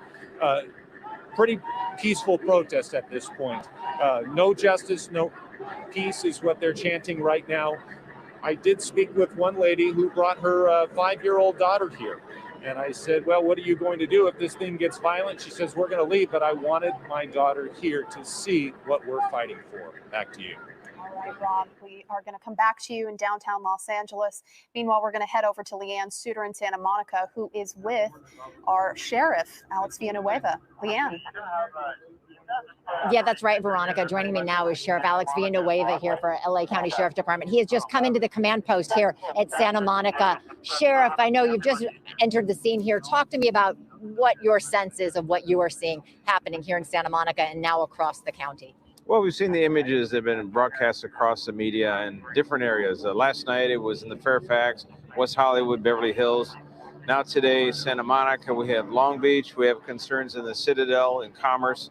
So they're widespread throughout the region. So we're definitely working mutual aid. We're making sure we're providing that backup to all of the independent cities, and we're here helping out Santa Monica. We've been here for hours now. And it's kind of a pause now. We're going to regroup and retool our approach to make sure we corral what's left, because there's no lawful protesters left anymore. Everybody is here just trying to do damage. And how do you deal with these protests? They are starting out peaceful. They are then taking a turn. How do you guys address that? Well, the peaceful ones, they tend to remain peaceful.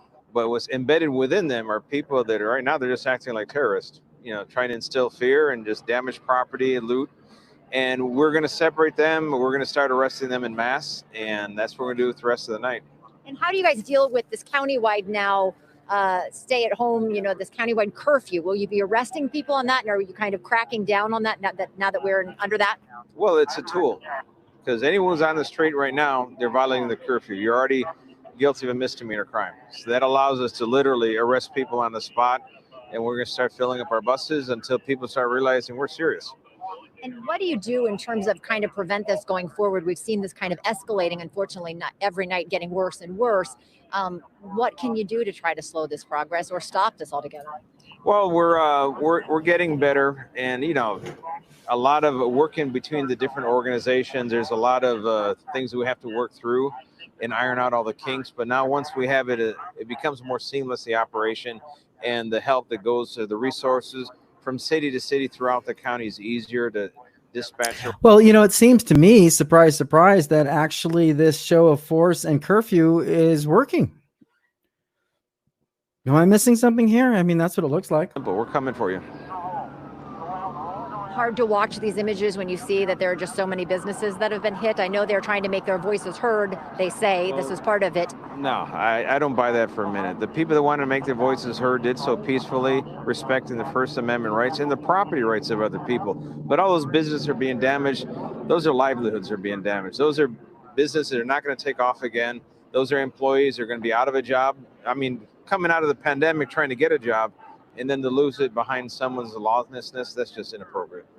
And for those that say that, Bingo. like devil's advocate on this side, they say that that's what they have to do. They have to turn to violence in order to have their voices heard. No. That is the only way people will pay attention. I don't buy that for a minute. If you look at what happened on MLK's day, he never resorted to violence. And look at the amount of change that happened through the civil rights movement.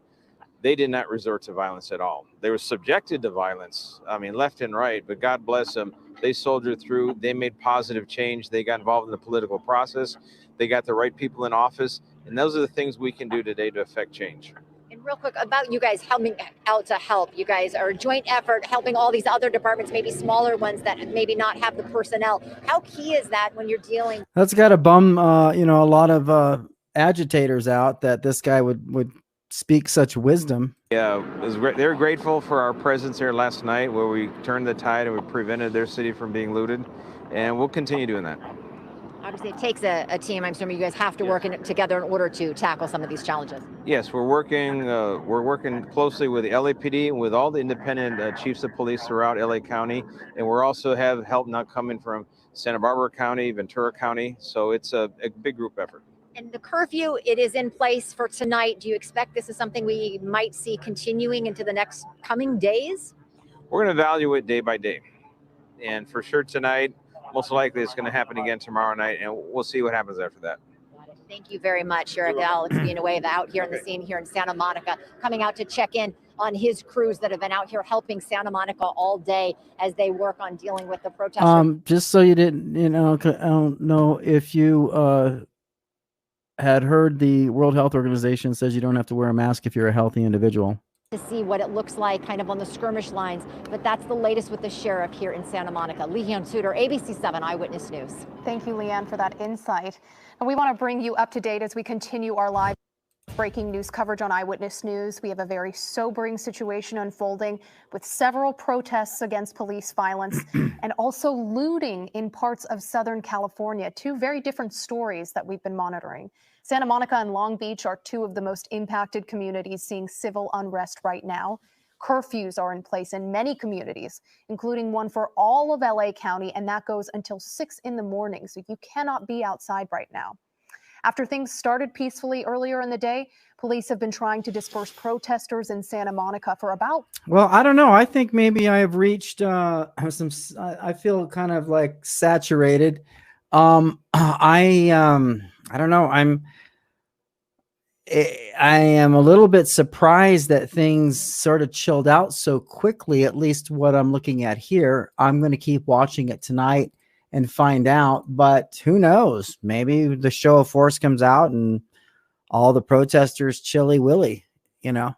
I don't know. This is the first time this has happened in my lifetime on this level. So I'll keep watching it and see what's going on and you know, keep you guys updated as much as I can. And so we did almost 7 hours of live stream today. Woohoo! And I think my throat is a little sore from the talkie talk. Just double checking some things here. Our photographer, David Peterlins, is seeing state. All right, so there you go. Well, listen, thank you guys for watching and supporting the channel. And if you feel inspired to donate, you can go to the website down there at the bottom, and you'll find the donate button if you would wish to. If not, appreciate those of you who have commented and inputted on the live stream. Your comments have been very interesting, and it's great to have you know, different ideas coming in here, because in this podcast, it is not mob mentality, and you will not be beat up for having an opposing opinion. You may be blocked, you know, if it's just, you know, all you're trying to do is just, you know, cause a ruckus. But if you have an intelligent opposing viewpoint, feel free to go for it. If you like this live stream, I invite you to like it. If you don't like it, don't like it. And it helps the algorithms on YouTube. Okay, well, thanks again, and we'll see you guys on the next live stream.